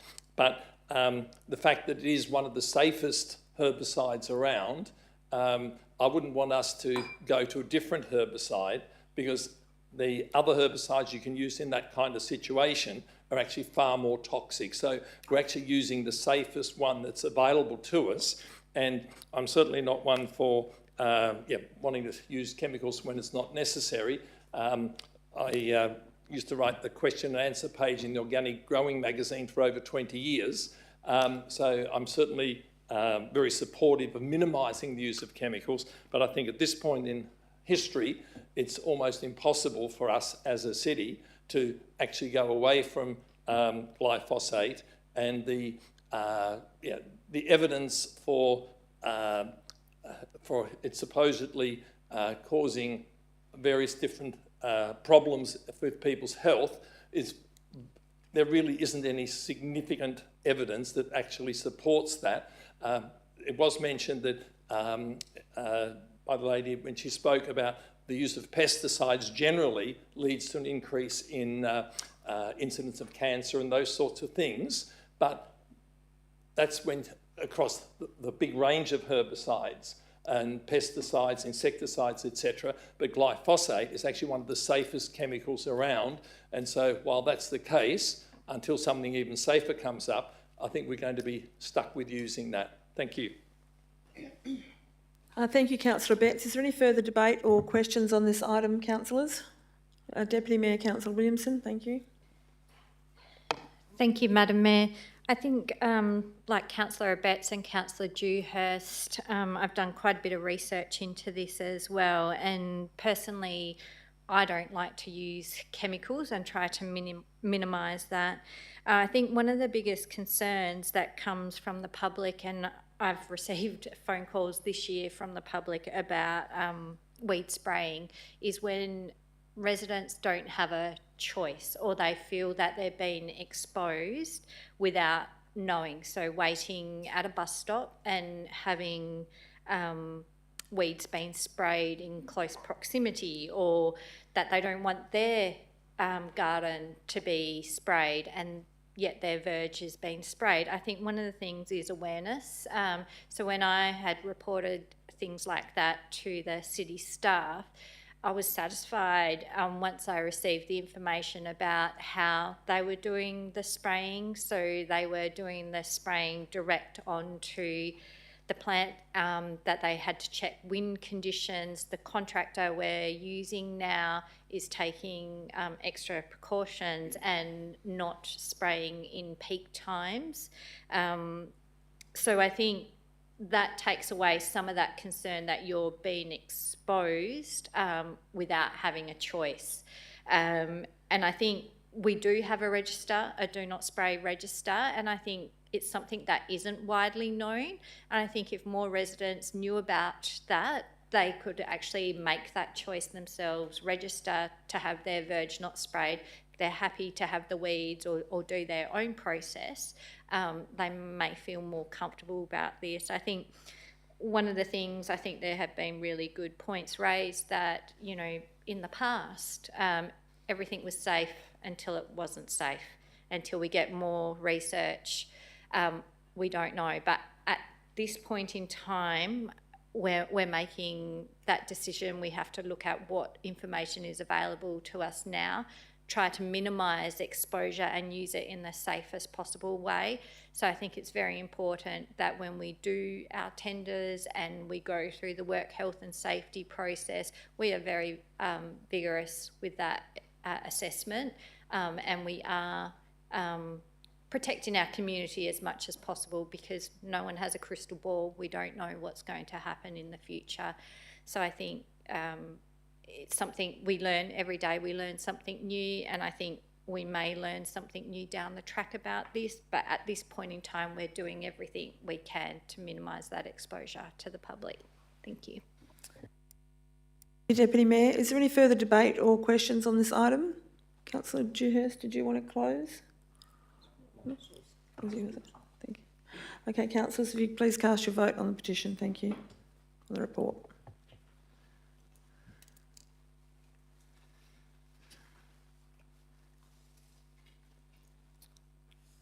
Thank you, that has been carried. We'll now move on to item 13.3.6, the installation of park infrastructure at Aldenham Park and Tiger Park in Southern River. Can I get a mover for this, please? Councillor Islam to move this and a seconder. Councillor Singh to second this. Any debate or questions on this item, councillors? Deputy Mayor, thank you. Thank you, Madam Mayor. I just wanted to ask a question first. Could I please get a cost estimate of what just the of what the barbecue and shelter and benches would cost the city at Tiger Park. Thank you, and I'll ask Director Glover if he has that information on hand. Thank you. Through you, Madam Mayor, the cost estimate for that is $80,640. Thank you. Deputy Mayor Williamson, would you like to ask any further questions or debate this item? I just have another question. That $80,000 for the barbecue, shelter and park bench, is that what we have spent previously on a barbecue, shelter and park bench? Thank you for your question. Director Glover, thank you. Through you, Madam Mayor, it's actually a little more than we had originally planned to spend, but the feedback we received from the community for the project was that they would like to have additional picnic facilities under shade, and they also pointed out there was a number of benches around the park that were getting to the end of their life, and it would be nice to have new ones. Thank you. Yes, thank you, Deputy Mayor, thank you. Thank you, Madam Mayor.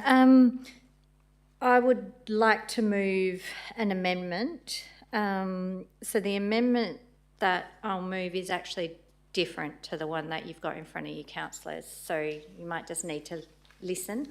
It's similar. I think we always listen, councillor. So I, Councillor Williamson, propose the following: that the staff recommendation be amended by deleting staff recommendation 2, 3 and 4 and replacing them with the following: that council requests the Chief Executive Officer to prepare a report for consideration at the council meeting scheduled for the 10th of February 2026 on improvement options for Tiger Park that can be delivered within the existing budget of $180,000, and that includes a casual active sporting element, caters for diverse age groups including teens, adults and seniors, encourages families, seniors and neighbours to engage rather than participate in activities individually, and would comply with noise regulations. For the following reason: there are so few active sporting and recreation opportunities in Southern River that council should further consider opportunities at Tiger Park to try and address this need, whilst wisely spending the city funds. Upon review of the report, it is evident that not all community feedback on the proposal was included, and that $80,000 is a significant amount of money. Councillors, I ask, sorry, that's my reason. Yep, you're seeking a seconder. Councillor Mason to second that, thank you. Thank you. I'd now like to speak to that amendment. I think $80,000 on just a barbecue, shelter and two picnic tables is quite excessive in my opinion. I think this petition came from the local community because it was missing, it didn't have a barbecue in the area.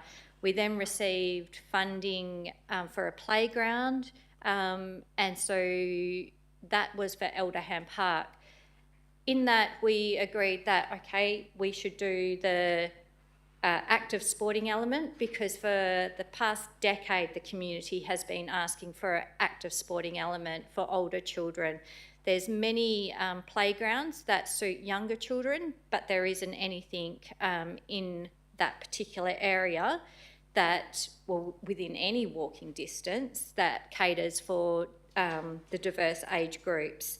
I think that this has been a long-term problem. In, I think it was 2019, there was a proposal of basketball at Castlewood Parkway, which then was budgeted for, but then didn't go ahead. Now we've had 300,000 budgeted for park upgrades to include active elements as well as play elements and a barbecue. And the proposal tonight is to do just the nature play and then at the other park do a barbecue. I think we're still missing the mark of what the community really wants. I think it is easy to go with what's on the staff recommendation tonight, but I don't think the community is far better off. I think they may be slightly better off. A park is a park, a barbecue facility is a barbecue facility. I don't think anyone would say no to it, but I think there are better ways to utilise that money, and so I wouldn't like to see the council locked in tonight on spending the funding on something that isn't actually tackling the real problem. I think on top of this, the hierarchy of parks within that estate is very different to what's ordinary across the city. So many of the parks in that area are actually environmental areas and not usable for any active recreation. You might be able to go in there for a walk if it's not summer because it's full of tiger snakes when it's summer. So I think the little flat POS we have around actually needs to be activated and used for the community. It's a growing community with numerous families in the area, and I don't think it's right that that generation misses out on having active recreation in the local park, because local parks are actually made to be used. So yeah, I ask for your support on having this come back to us again with more options that actually address what the real problem is out there in Bletchley Park. Thank you. Councillor Mason as a seconder, would you like to speak to the item? Yes. Thank you. Before speaking to the item, can I just get a clarification from the Deputy Mayor in relation to we're going ahead with the staff recommendation 1, but we're removing... You can direct your question here. We have the information as well. Thank you. Staff recommendation 2 is just postponing and to come up with alternative ideas for better value for money for staff recommendation number 2 with the Tiger Park. It's to delete staff recommendation 2 of 4, to delete staff recommendation 3 of 4, and to delete staff recommendation 4 of 4. So it's to delete all of those recommendations and to come back with, to please report on what can be delivered on Tiger Park, including sporting and activation hubs. So, okay. So then we're skipping the Aldenham Park. No, it's keeping staff recommendation 1 of 4. Oh, keeping, sorry, yes, okay. Then obviously I'm speaking in favour of the amendment. I think between now and when the report will be coming back to us, there's not much, I guess, difference of change of time is going to occur between us accepting the staff recommendations that are written originally on the page versus to what the Deputy Mayor is proposing. So I would urge my councillors to support this amendment. Thank you, Councillor Mason. Councillor Betts, thank you. In speaking to the amendment, I'm just a little puzzled, and perhaps I could just ask the question why recommendation 3 is also included in the amendment, which is that council resolves that the petitioners be advised that a pickleball court will not be installed at Tiger Park. I would have thought that was... it's not my amendment, Councillor Betts, so I'm not sure. To me, that is something that I think the petitioners and the community consultation became very clear that they don't want a pickleball court there, and therefore I would want to see us advise that, hey, yep, we've heard what you've said, but we're still looking at other possibilities. But a pickleball court, yeah, I would want to see that retained in it. So unless it's that... You could ask the mover of the amendment if they'd be willing to leave that recommendation in. Yeah. Or you could make your own amendment at a later date when you see what happens with this. Yeah, okay. Thank you.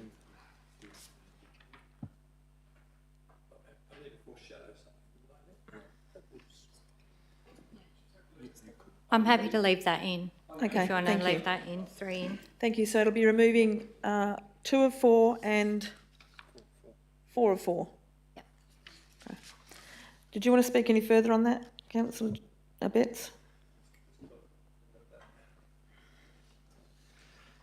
Well, sorry, I have a question in the while you're, if you wouldn't mind. Director Glover, how much is allocated to this park? Is it 150,000? Would that be right? Through you, Madam Mayor, it's 180. 180,000. So there's still 100 that is remaining that the last recommendation was to my next respond to. question is, with that 100,000 that's remaining, is the plan to, well, I see that it says for the CEO to look for further options to explore active recreation within the Bletchley Park, but that could also include Tiger Circle, of course? It would include every opportunity we've got. So there's still $100,000 to be spent out there? That's correct. Okay, thank you. Councillor Dewhurst, did you have a question? More or less what you were going to ask. My second question was going to be, are we asking this amendment, are we asking for any more money? Or is this it? 150 or 180 grand, that's it? So what is it? We're not asking for any more money. Councillor Betts, did you want to speak to the amendment? Yeah, thank you. I'm just, in considering the amendment, the staff recommendation 4 is that the council requests the Chief Executive Officer to explore options for active recreation within the Bletchley Park estate.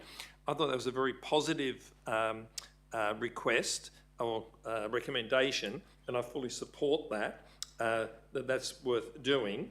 And the Tiger Park aspect that would be developed in accordance with the concept plan attached as Appendix 3 to this report.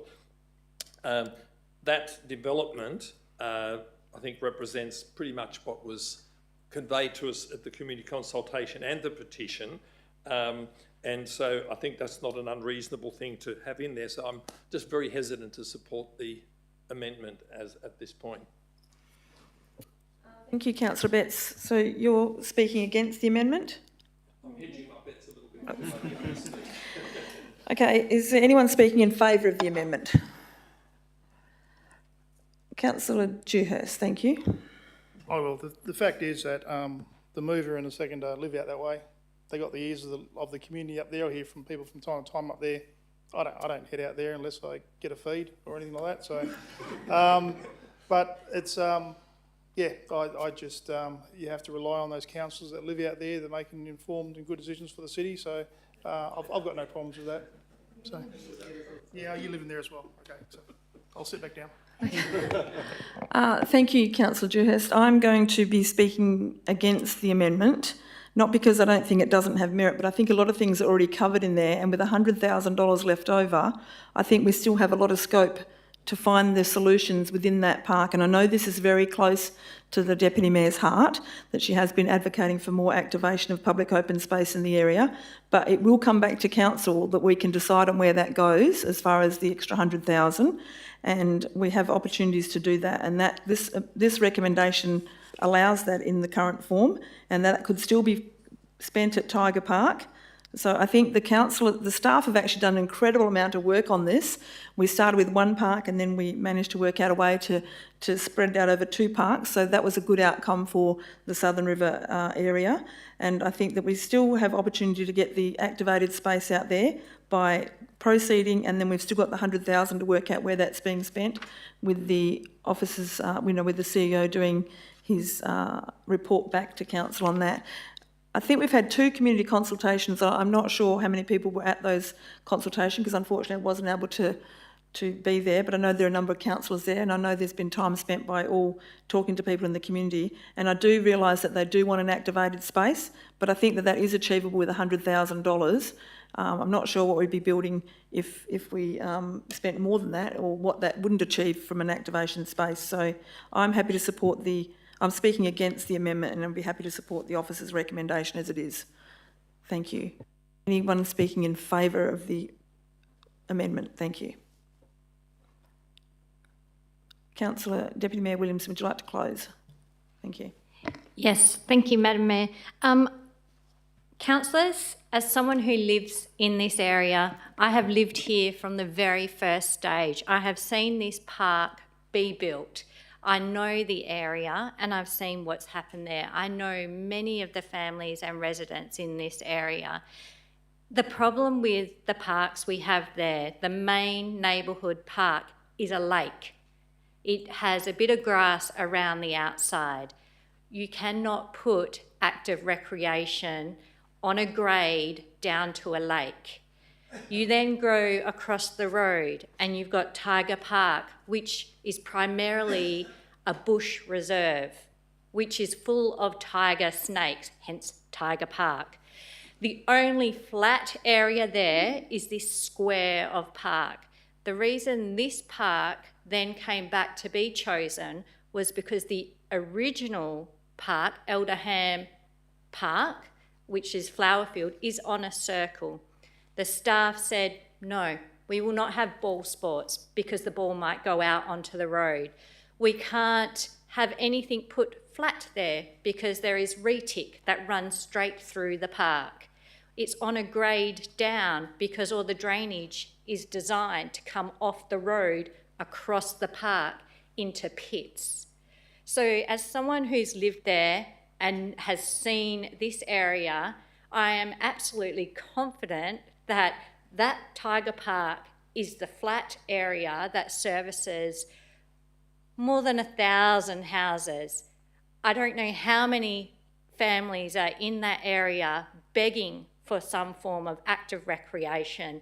We have people from other generations telling us why are kids on devices. As parents, we're trying. Parents of young children, we're trying, but what can we do when kids are not allowed to play in the local parks because they might make a bit of noise? Yet, here we are, you're hearing from residents in their residential streets being told, no, the truck noise is okay because someone can make money. This debate is about, thank you. It's not about the trucks, it's about the park. It's about Thank you. noise. So if the council considers residential houses can be abutting industrial land, light industrial, and that's acceptable, I can't even fathom why we think the noise of ball sports is not acceptable in a public park. I've spent hours discussing with the local residents that live around there what their reasons were. I've heard fire hazards from barbecues might set the bush on fire in the park. I've heard that the noise of aeroplanes is too much. I've heard that the roads that are adjoining and go around the park should be closed because there's too much traffic, yet it's a quiet little dead-end street that is going to be opened up, and there will be more traffic because that's the way the houses are going to be. There's going to be 60 more houses on small lots, on 200 to 300 square metre lots within walking distance of this park. This park is on the way to the local primary school. I think if we're spending $80,000 on a barbecue and a shelter, we really have to question our judgment. We have to question that when in prior years we've spent $40,000 on a barbecue and a shelter previously. I think spending double that isn't justified. And so what I'm asking for is go back. It's over the break. We don't have another council meeting until then, until February.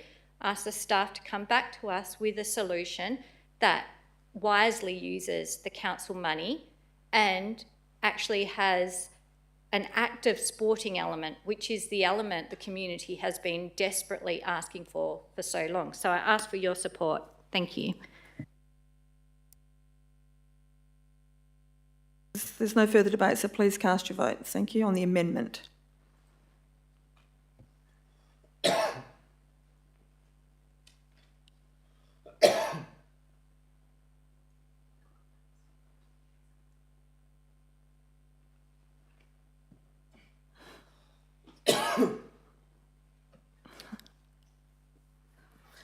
Thank you, councillors. That is a tied vote, which leaves me with the casting vote.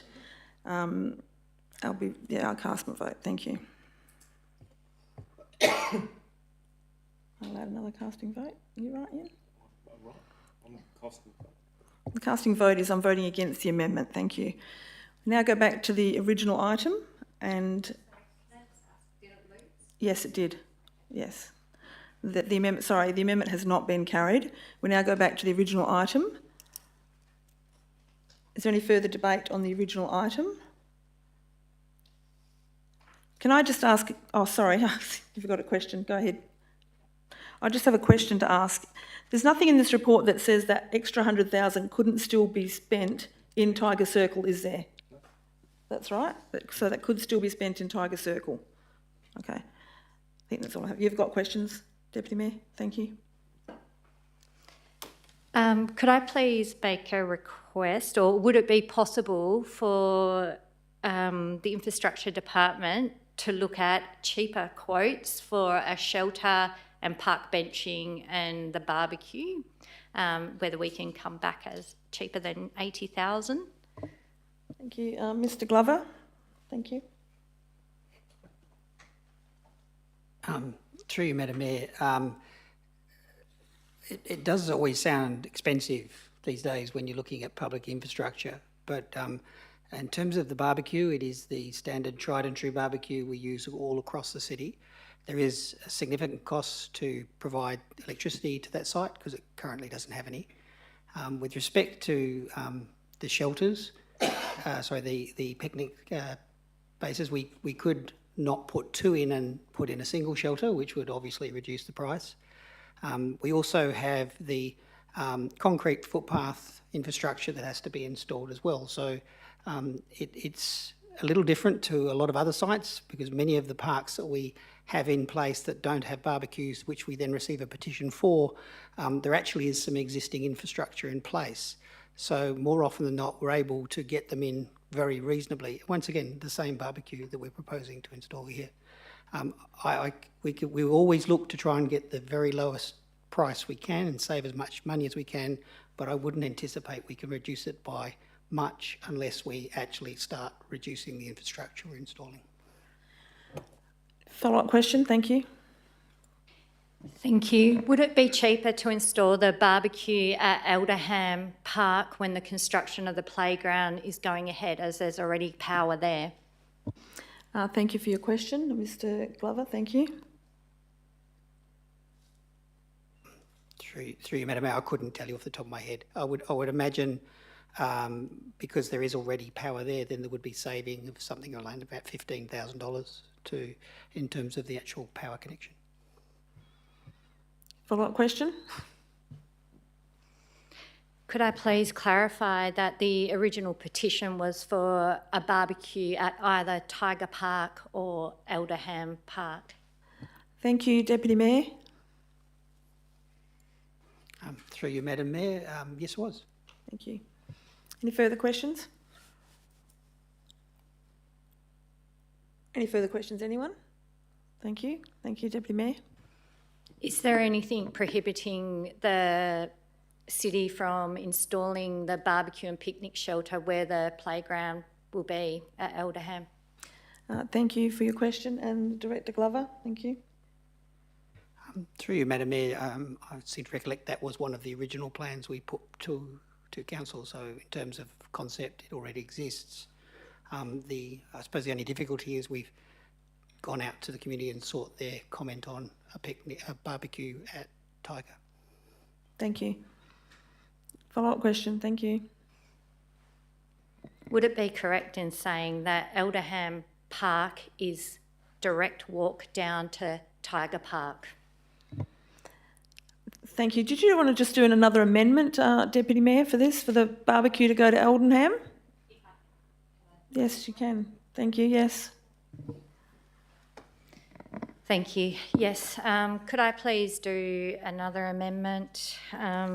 Could I propose that the barbecue mentioned in staff recommendation 2 of 4 be relocated to be part of Aldenham Park upgrade? That's mentioned in staff recommendation 1 of 4. Seeking a seconder for that? It would include a shelter. You second, is a seconder for that? I'm happy to second that. Thank you. If you want to speak to it, Councillor Williamson. Thank you. Thank you, Mayor Lyons. I think we're always looking to save money. I think the 2-park concept came about because the staff came back to say they couldn't do active sport at Aldenham. It makes sense to me that if you can do the nature play at Aldenham, that you put the barbecue at the park that's getting the upgrade. And I think that is what was floated initially with the community and has come in as a request on the numerous emails that have come through to the city that haven't been included in this report. So I think if we're going to do the upgrade, spend the state's $150,000 on doing the play equipment per the concept, and then spend the minimalist amount, go for the cheaper option for the barbecue and shelter to give that community what they're after. And then still in place is recommendation 404, where we'll be asking the CEO to look for active sporting elements within Bletchley Park. Yep. And I have nothing further to add to that other than to support that. Is there any further debate or questions on the amendment? Councillor Betts.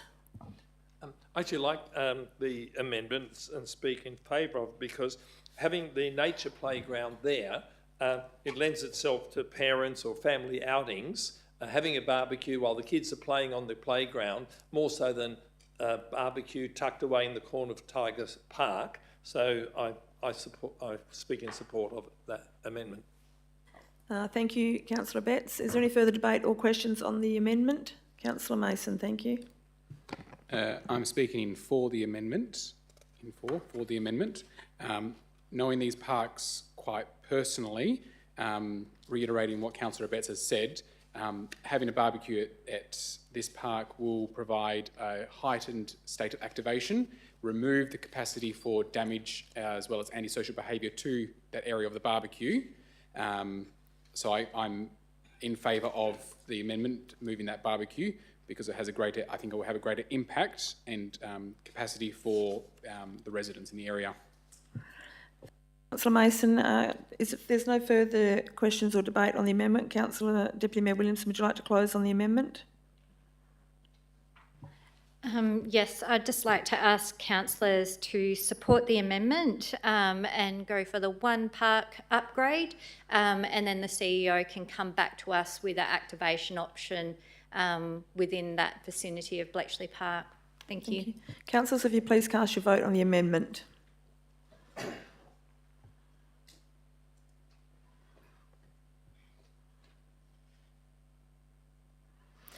Thank you, councillors. The amendment has been carried. We now go back to the original item. Is there any further debate on the original item with the amendment? No, councillors, if you could please cast your vote on the original item with the amendment. Thank you.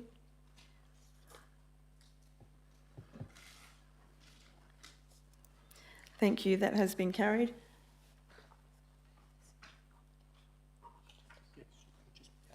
Item 13.4.1, we're going to move that into the confidential area, so we don't need to deal with that at the moment. So if there are no objections, I'm going to move items. Where's my piece of paper gone?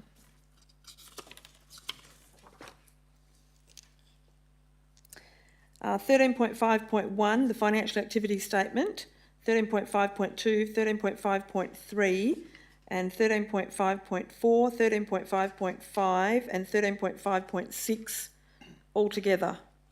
Is there any objections to that? We're moving them on block. It's a thing we can do when we don't anticipate any debate on them, but if you have debate on them, you could... Which one don't you? We're going to flip that back up to 13.51 to 13.5.5. Is there any objections to moving them all en bloc? Can I get a mover for that, please? Councillor Mason to move that. Hands everywhere. Councillor Zhang to second that. Councillors, if you please cast your vote on moving them all en bloc. Thank you.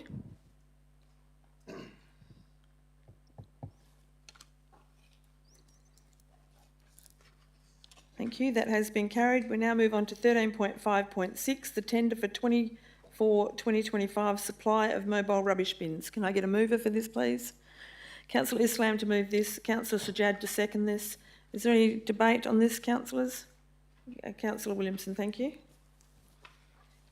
Thank you, Madam Mayor. I'd like to move an amendment to this motion that reads, I, Councillor Williamson, propose the following, that the staff recommendation be amended by the inclusion of the following additional part.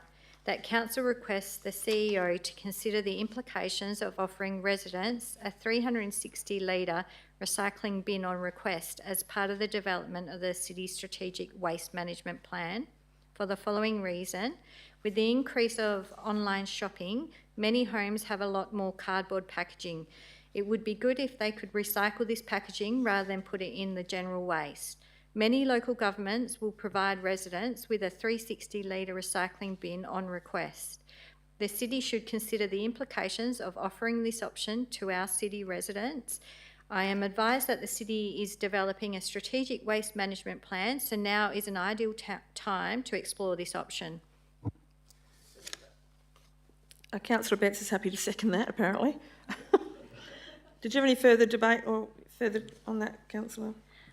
Yes, I think we accept that I'm in support of the tender, but I do think now is the prime time to look at offering this service. I've had this actually requested to me numerous times and by community groups, and their reasoning when I've said to them, oh, you can just buy or you can pay to have an extra recycling bin, they've told me that they don't have space to have that extra recycling bin at their properties, which properties are getting smaller. I think that's one of the things we know. We're getting denser, smaller lots, and I think these bins, they actually flare up at the top, so they can still be lifted by the standard rubbish trucks, so they don't need extra modifications. The weight's still manageable, as I understand it. So I think if we can have more rubbish going into the recycling, that would be better for the planet and better for our residents. Thank you. Thank you. Councillor Betts as a seconder. Would you like to speak to the item? Councillors, is there any debate or questions on this amendment? Thank you. No? Thank you. If you would like to cast your vote on the amendment.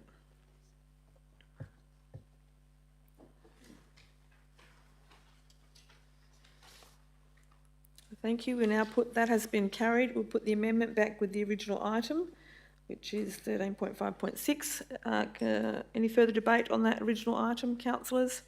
No? If you could please cast your vote on the original item with the amendment. Thank you.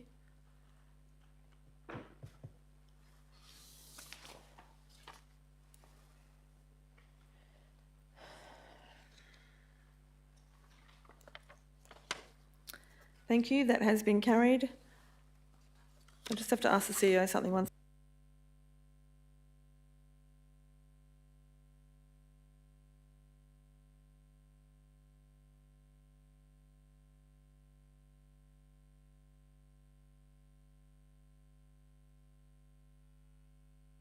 Thank you, councillors. We now move on to item number 13.5.7, the proposed policy for compliance and enforcement, Maddington, Kenwick Strategic Employment Area, and amendments to local planning policy 1.3, exempted development. I do apologise to those that are here tonight for this. I thought we might get through a bit quicker, so I didn't move it forward, so I do apologise for that. So can I get a mover for this, please? Councillor Betts to move this, and seconder? Councillor Islam to second this. Councillor Betts, would you like to speak to this item? Thank you, Madam Mayor. I think it's a very satisfactory compromise situation because it is in that transition period, and as the report makes clear, the landowners are in a very difficult position where they've invested invested in land for a specific purpose, because that was what was supposed to be happening, but the delay has been very significant, and we don't want to be prosecuting people and going through the court process for not complying with the current planning situation. If by the time it gets to court, hopefully it will be approved. So I think this is a satisfactory arrangement that's in the policy, and as long as our rangers or the compliance team actually actively monitor to make sure that people are sticking to what's in the policy, I think it'll be a good satisfactory outcome. Thank you, Councillor Betts. Councillors, I have two amendments to this, and I know I'm pretty sure another councillor has another amendment as well. So I will move forward with my first amendment, and the amendment is in front of you. It's the purple one, and that I, Mayor Lyons, propose the following: that the proposed policy titled Compliance and Enforcement Maddington Kenwick Strategic Employment Area be amended to include a new clause 1.10 as follows. 1.10 are set back at least 20 metres from the property boundary abutting Bickley Road for the following reasons. Residents along Bickley Road were of the understanding that there would be a buffer between Bickley Road and commercial or industrial activities on lots within Mooksy that abut Bickley Road. Council has also discussed the option of establishing a local development plan for this area that would require a buffer between Bickley Road and any commercial or industrial land uses. The policy should be amended to include a requirement for any developments that abut Bickley Road within the Mooksy to be set back from the street. And I'm seeking a seconder for this. Deputy Mayor Williamson's happy to second this. And I'll just speak to this. You've got my reasonings there, but just to reiterate what's written in my comments. Sorry, that's not the right one. That's my other one later on. Sorry, I'm just going to go ahead. I think that we understand that there is compassion, we understand that there's issues, and we understand there's concern about the development going right up to the edge of the road here. If we don't have that buffer, we are looking at, I've got a motion further on in the council agenda tonight to talk about that as well, but I think it's important that we do have a buffer along Bickley Road so that we're not having exempted development things happening right up to the edge of the road. So, councillors, I would seek you to support this amendment to this item. Thank you. Is there any questions or debate on this item? As a seconder, Deputy Mayor, would you like to speak to this amendment? Yes, I'd like to speak in support of the amendment. I think up until this year, property owners along Bickley Road in the residential houses all understood that the city's intention was to have composite on the opposite side of the road to them. That, as far as I understand it, that was the city's intention as well. However, that was overridden by the state, and that's been taken away now, having light industry facing what is the homes, and we've heard residents have lived there for 50 years and what they're looking out at has changed significantly. So I think having that light industry abutting the residential houses isn't the norm across our city. If we look at Maddington, if we look in other areas, there is that transitional composite. So I think having at least a 20-metre buffer on the other side of Bickley Road, opposite to the residents, is of value. So I support that amendment by the Mayor. Thank you. Is there any further questions or debate on the amendment? Councillors, if you would like to cast your vote on the amendment, please.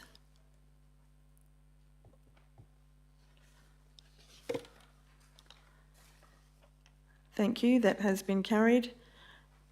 I will now move my second amendment, which is I, Mayor Lyons, propose the following: that the staff recommendation be amended by the inclusion of an additional part 3, which reads that Council requests the Chief Executive Officer to write to all landowners in Mooksy Precincts 2 and 3B to advise the status of Amendments 166 and 169 to Town Planning Scheme Number 6 and describe what is required to occur before the land is actually rezoned. For the following reason, it's important for the city to keep Mooksy landowners informed of progress on Amendments 166 and 169 so they understand when their land is likely to be rezoned and proposals for commercial and industrial uses can be considered by the city. I'm seeking a seconder for this. Councillor Dewhurst to second this. Thank you. This is just to ensure that we've got an amendment here. We've got a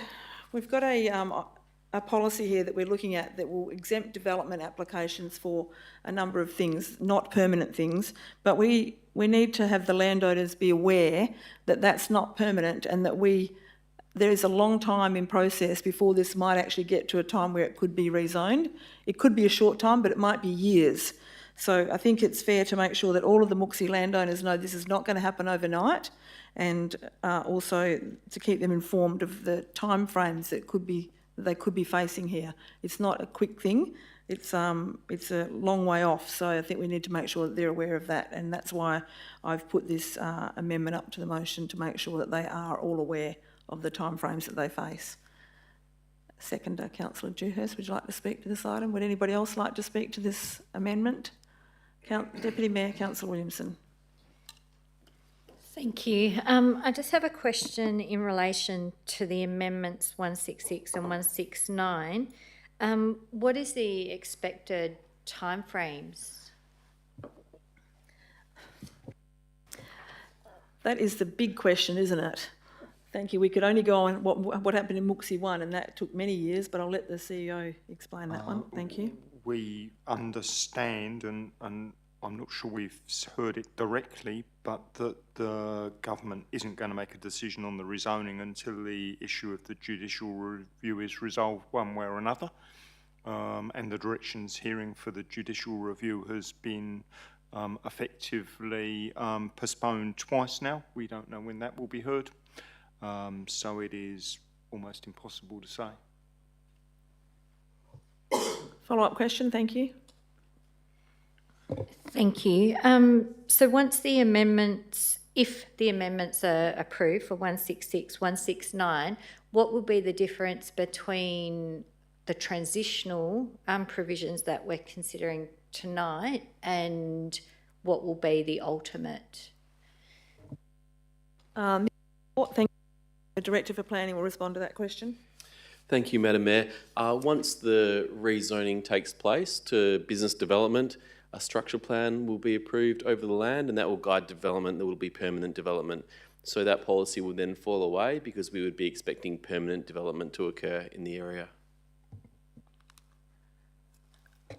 I'll sneak a quick question here while you're thinking. I see you've got another question coming, but I'll just ask the Director for Planning how long the structure plan from start to not yet finished took in Mooksy Precinct 1. I can tell you it's over 10 years and it still hasn't been approved, so just to share that information. Thank you. You're welcome. Deputy Mayor, thank you. Yeah. I just have another question. So in, I guess, layman's terms for Bickley Road, what would the proposed transitional look like compared to the amendments 166 and 169? Thank you.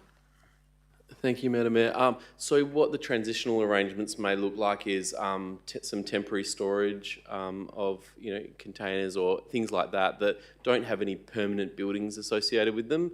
It may be some transport vehicles being parked there, those type of arrangements. So that's the sort of temporary development that we might see during this period of time. Once the amendments come through and the business development zone is there, a structure plan is in place, we will start to see a transition to permanent development, as we've seen in the other areas of Mooksy that have been developed. So we'll start to see permanent buildings with landscaping and a proper industrial area. Thank you. Thank you. Sorry, just a follow-up question.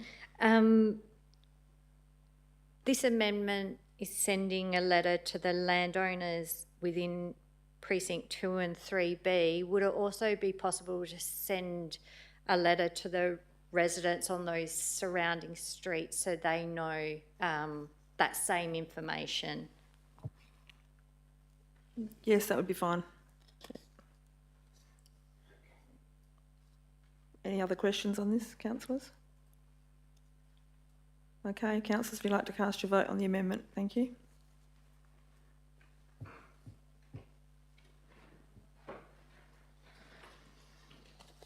Thank you, that amendment has been carried. So we have the two amendments. We're going back to the original item, and Councillor Dewhurst has an amendment. Thank you. Thanks, Madam Mayor. Okay, I, Councillor Dewhurst, propose the following. The staff recommendation be amended by the inclusion of an additional part which reads, the council discontinues any compliance action it has already commenced against the owners of land Mooksy 2 and 3B where the development complies with the condition of the policy. For the following reason, the city should not pursue compliance action against the owners of land where use of the land complies with the policy adopted by council. Seeking a seconder. Councillor Dalton's to second that, if you'd like to speak to it. Madam Mayor, the reason I've done this, it sounds a bit strange, but what will likely happen when it goes to court, and I'll talk this on experience, is that if we continue prosecutions and if it's going to court, and they're actually allowed to do that now, that will more than likely be thrown out of court or receive a significant reduction in the penalty, hence costing the city and ratepayers a lot of money to take these people to court. And they could actually run this out for a long time as well. They could have this in court for the next 2 years. I don't want to see those. I don't want to see that kind of things happening to our city, because we've been paying a lot of bills lately in court actions and stuff. And also, you've got to look at it reasonably as well. I mean, if someone's done something that has complied with this and has received a letter to say it's got to stop doing it, well, and you've got a reply or anything like that, well, if they're able to comply, then, I mean, it just makes sense for us to tidy that up. And then, however, still encourage more for our compliance officers to go out there for anyone doing the wrong thing and to penalise them then. Thanks, Madam Mayor. Thank you. Councillor Dalton is the seconder. Would you like to speak to the amendment? Would anybody else like to speak to the amendment? No, councillors, if you would cast your vote on the amendment, thank you.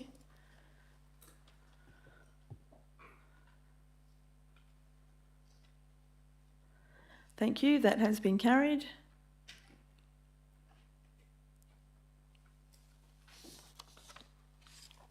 We'll now put the 3 amendments back with the original item. Is there any further debate or questions? Councillor Dewhurst. Thank you. Thank you. So, yeah, I'd just like to make a comment that this area actually scares me a bit, because I was quite excited about turning this land into light industrial with the composite in front of it.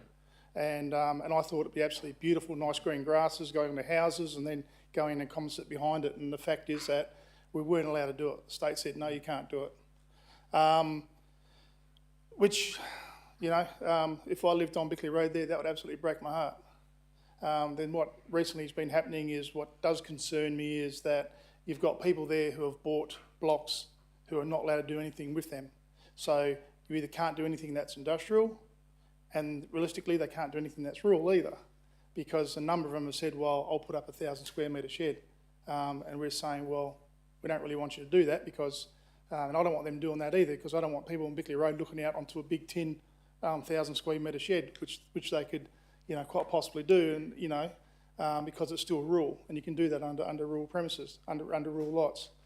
So I see this is a hard one. This is a hard one, because, you know, living on Bickley, it does make it hard, but I think we can actually get through this, Madam Mayor, with proper compliance, because I will be one of the first, I'm out there all the time, to certainly bring issues that people have done. I've done this before to the governance teams, where people have actually gone out there and absolutely taken the mickey out of the rules out there. So I think it's something that, you know, it's not ideal, but I think it's had to happen, and sitting back and looking at it, I know people are going to be disappointed on it, but I'm quite happy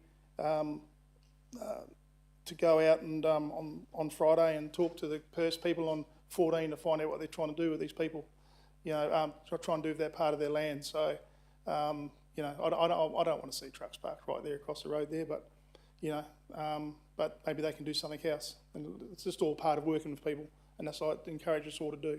Thanks, Madam Mayor. Thank you, Councillor Dewhurst. Is there any further debate on the original item that now includes the 3 amendments? Deputy Mayor, Councillor Williamson.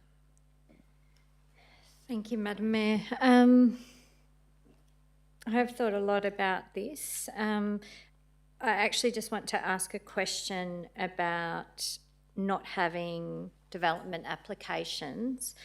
What requirements are there for while the construction work is happening on the site, like the soil, like to keep it from getting dust into the residents' homes? Thank you for the question, and Director Bradbrook will respond. Thank you. It's a crossover between planning and compliance, so. Thank you, Madam Mayor. One of the requirements of the policy, if it's adopted by council, is that landowners need to ensure that their dust, noise and odours from the sites are managed. We'll have to have compliance officers going through the area, and if we're satisfied that landowners are not doing that, it'll be a fairly simple exercise really in terms of compliance, because they'll either have to sort that out or they'll be operating without development approval and we can prosecute them. So they've got a lot of incentive to make sure they actually resolve any of those issues that do come up. But we will have to be out there keeping an eye on what's going on with those properties to make sure that they're not causing that sort of nuisance. Follow-up, thank you. Yep, I just have a follow-up. So would we be asking for them to have water trucks on site when they're moving soil, like we see, like Southern River Business Park, we saw that happening there? Thank you, and Director Bradbrook will respond. Thank you. Thank you, Madam Mayor. They'll need to do whatever it takes to manage the dust that might be generated from their activity. So if that's water trucks or if that's hydromulching or whatever it is, but the onus will be on them to make sure that they are not causing the nuisance. Because as I said, if they are, then it's a simple exercise of you're doing development without approval. So I think there's quite a significant incentive and quite a significant stick for people to try and do the right thing under this policy. Thank you. Any further questions? Deputy Mayor, thank you. Thank you. Could I ask whether it would be possible, if this staff recommendation is successful tonight, whether staff are able to drive through the area to determine if there is dust mitigation, water trucks, hydromulching in place on all of those properties that are under construction? Thank you. And Director Bradbrook, thank you.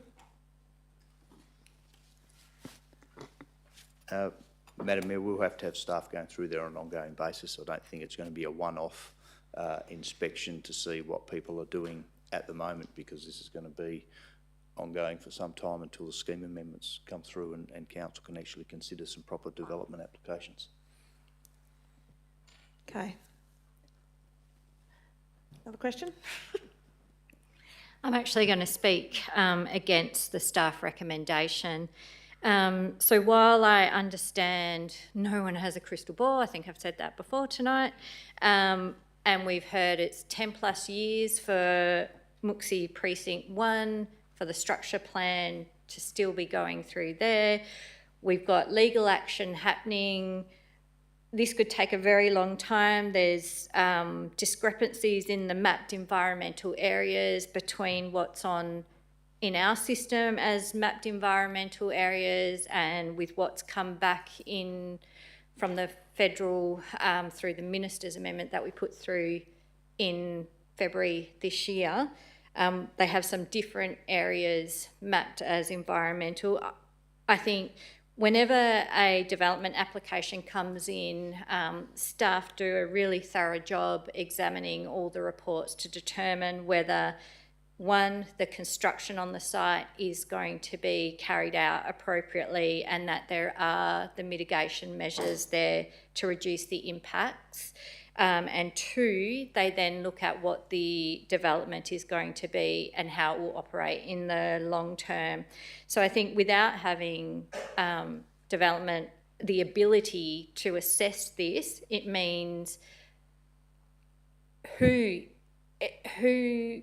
is going to monitor that? It falls to the city. The city then has to go out and check what works is happening. I've driven through the area on numerous occasions over the past couple of weeks, and I can see the big developers have water trucks, they have dust fencing, they have all sorts of things on site, but what I'm seeing on some of the smaller blocks is just open digging. There is digging, there is stockpiling of dirt, and visually from the outside, I can't see hydromulching. I haven't seen water trucks. They may be there when I'm not there, but without that coming through, I'm not sure that it's reasonable that the land abutting residential homes be put through that exposure. So I've heard from residents that they've made numerous complaints to the city over a number of years, and then more recently in the last few weeks, they are regularly sending photos and making phone calls. And there have been requests from staff to the operators to stop work, but again, they come back a day or two later, a week later, they just keep coming back. So I think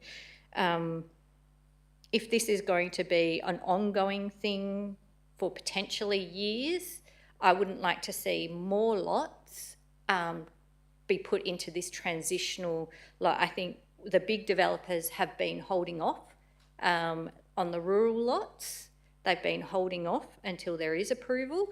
And so personally, I think that is a far better way. And I acknowledge that some landowners have invested with the thought that they could get a return straight away.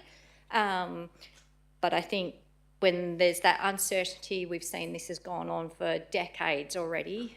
We just don't know how long this will go on. So, thank you. Thank you, Deputy Mayor. Is there, where are we at? We're at, anybody else like to speak on this item? Thank you. You're speaking against it. Anybody else? I just want to ask a couple of questions. If, with the policy on the compliance and enforcement in the Maddington Kenwick strategic employment area, and you've got a whole list of things that we won't, but within those lists it also talks about what you would potentially seek compliance action on. So I wonder, in my mind, I feel that this policy actually helps the city decide and helps the landowner navigate what they can and can't do on the lot. And also, if there's a clear policy that shows what they can't do, is that, I would have thought that would be more helpful in this situation, Mr. Bradbrook. I wonder if you might be able to ease my mind on that or add some clarification as to all of these things that are within the policy. Would that give your officers more action to, more ability to take action, or am I grasping at straws? You tell me. Thank you. Madam Mayor, what I can say is that compliance in precincts 2 and 3B has been consuming an enormous amount of officer time. There's a number of prosecutions that have been commenced for landowners who have been doing the wrong thing. One of the issues with that is we may well prosecute people, but it doesn't actually stop what they're doing. So the inconvenience and to residents may well continue.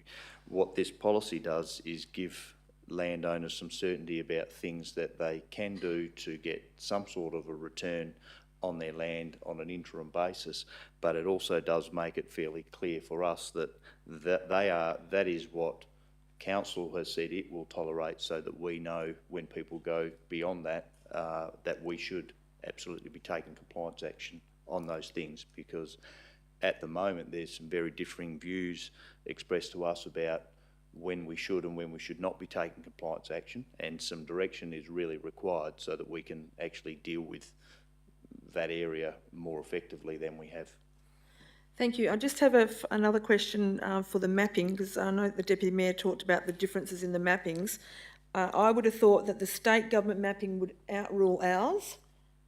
Would that be the case with the environmental parts? Would the state government mapping that was approved by the Environmental Minister outrule what our mapping is, or would we be sticking to ours because that hasn't yet been approved totally? No, the state's mapping will be what the Minister accepts and what is approved, and that relates to the extent of the Brixton Street wetlands. And as I understand it, the mapping that we have of the wetlands, the state feels isn't right, and that they feel that the wetlands need to be mapped in a slightly different way. So within this policy it talks about do not encroach into or adversely affect mapped environmental features. Is that referring to our mapping or state government mapping? That would refer to the mapping that broadly that we've got, because the state, but we're only really talking about very limited area. Most of the area we're talking about is in precinct 2, which is where we all agree on the mapping. It's only really one to two blocks where there's some issue around the Brixton Street wetlands, and they haven't been a focus of any of this issue so far. Right, okay. Okay, that was my questions. I didn't know if anyone else... look, I'm going to support the policy as it is because I think it does give the staff some clarity on what they need to adhere to, and from our perspective, and it also gives the landowners in written form what they can and can't do on that land. It is really a grey area in that currently they could, as general rural, as you have stated, build big sheds there, 5% of the land area. So if you've got a 10,000 square metre shed, you can build a 10,000 square metre lot, you can build a 500 square metre shed, and that could be right in the middle of where we've got a structure plan to go over. It's really a no man's land at the moment, and I think this policy actually helps to set it straight for future going forward. I know that it's not perfect and it's a really difficult situation, but I think this will help the staff and it will help the landowners, and it will also give the residents in the local area some sort of an idea of what can be done on those lots. So I'll be supporting the officer's recommendation on this. Is there any further debate or questions on this item, councillors? Who moved that? Councillor Betts, you moved this originally. Would you like to close? You happy? Councillors, will you cast your vote on the original item with the 3 amendments? Thank you.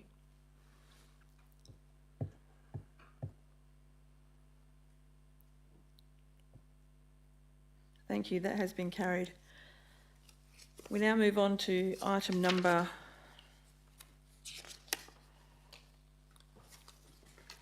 13.5.8, the adoption of the annual report for 2024-25 and determination of date for the City's annual Electors meeting, which is going to be the 3rd of February, if everyone would like to come back. Councillors are seeking a mover for this. Thank you. Councillor Islam, Councillor Sislak to second. Thank you. Would you like to speak or ask questions on this, councillors? No? If you'd like to cast your vote then, thank you.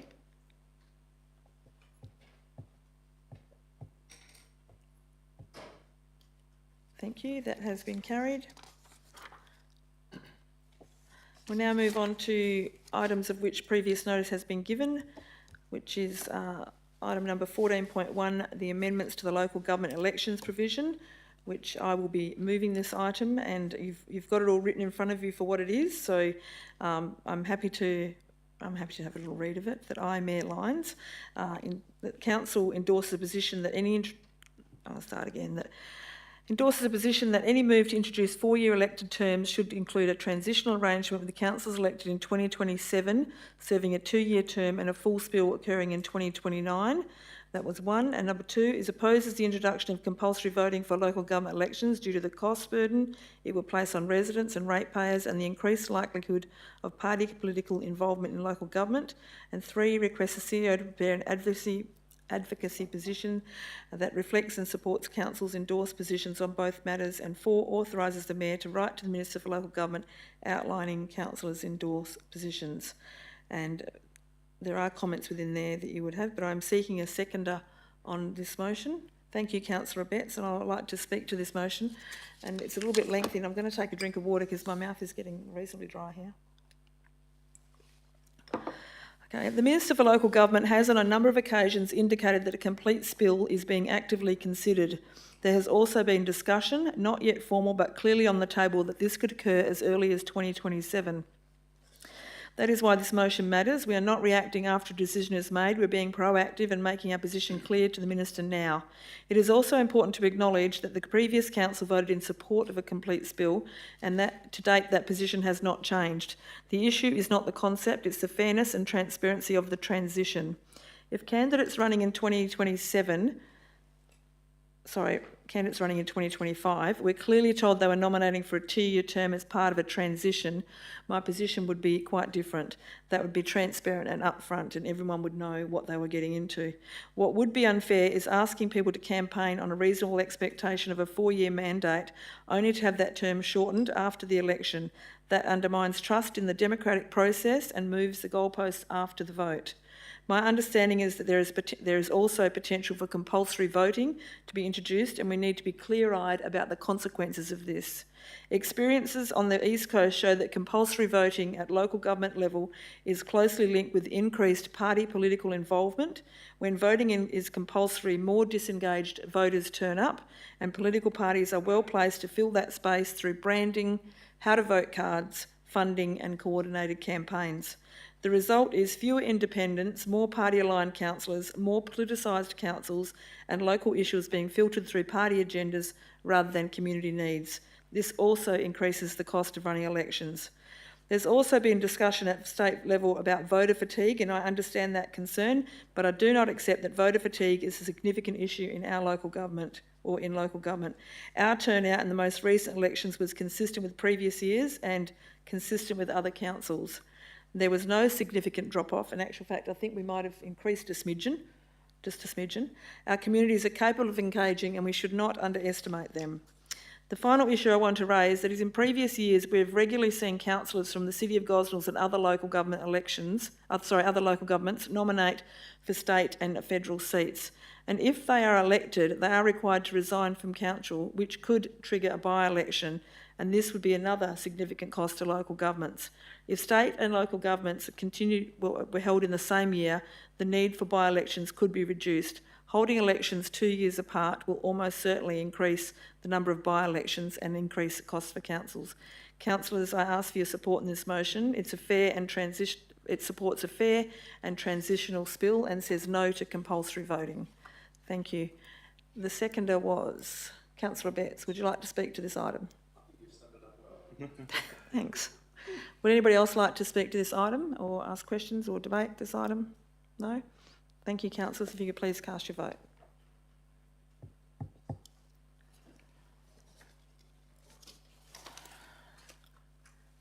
Thank you. That has been carried.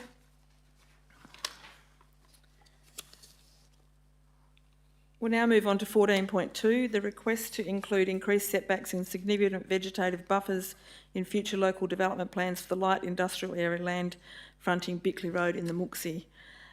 This was my motion, so I will be moving it, and the motion is that the request the CEO to include increased setbacks and significant vegetative buffers in future local development plans, LDPs, for the light industrial land fronting Bickley Road in the Mooksy.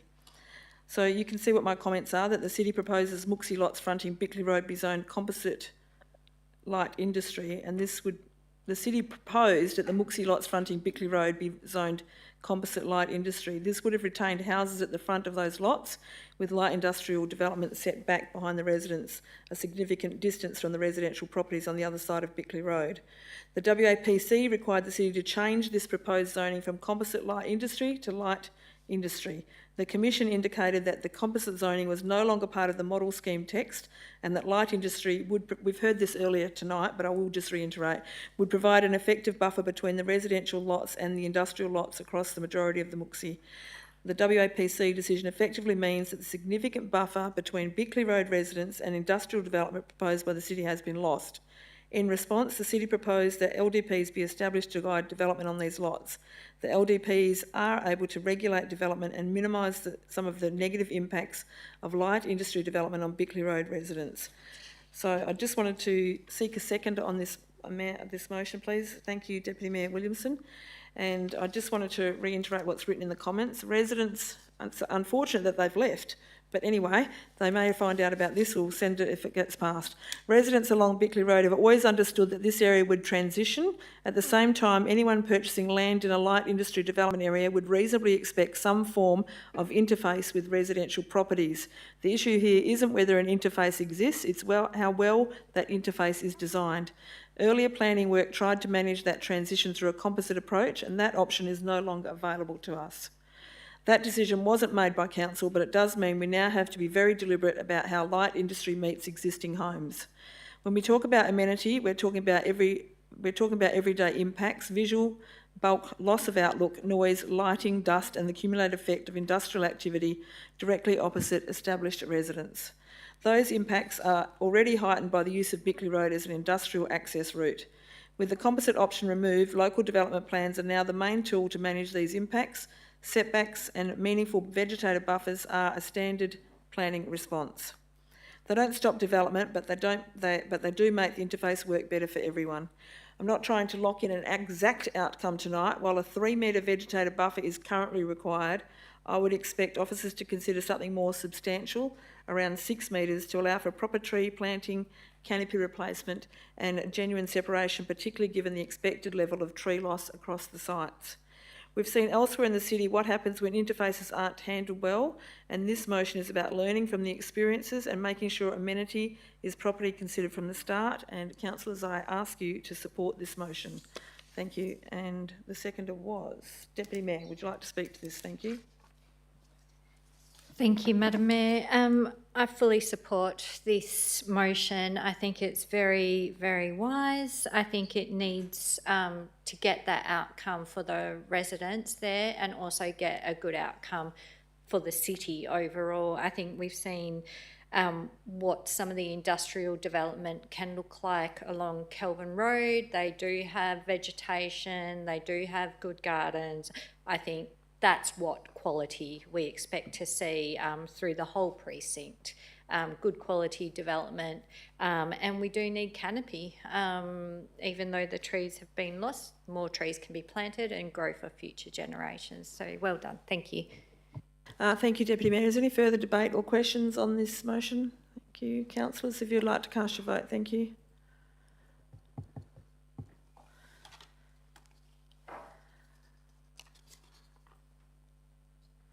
Thank you, councillors. That has been carried. We're now going to move into confidential items, so I seek a mover to close the meeting. Thank you, Councillor Dalton, seconded by Councillor Adams. Could you please cast your vote on closing the item for confidential matters? Thank you. Closing the meeting. Does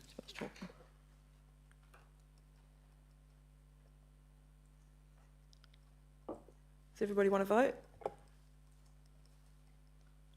Thank you. Thank you. We declare the meeting closed at 9:36. Thank you very much to the ladies and gentlemen still in the gallery. The meeting will be closed now for confidential items.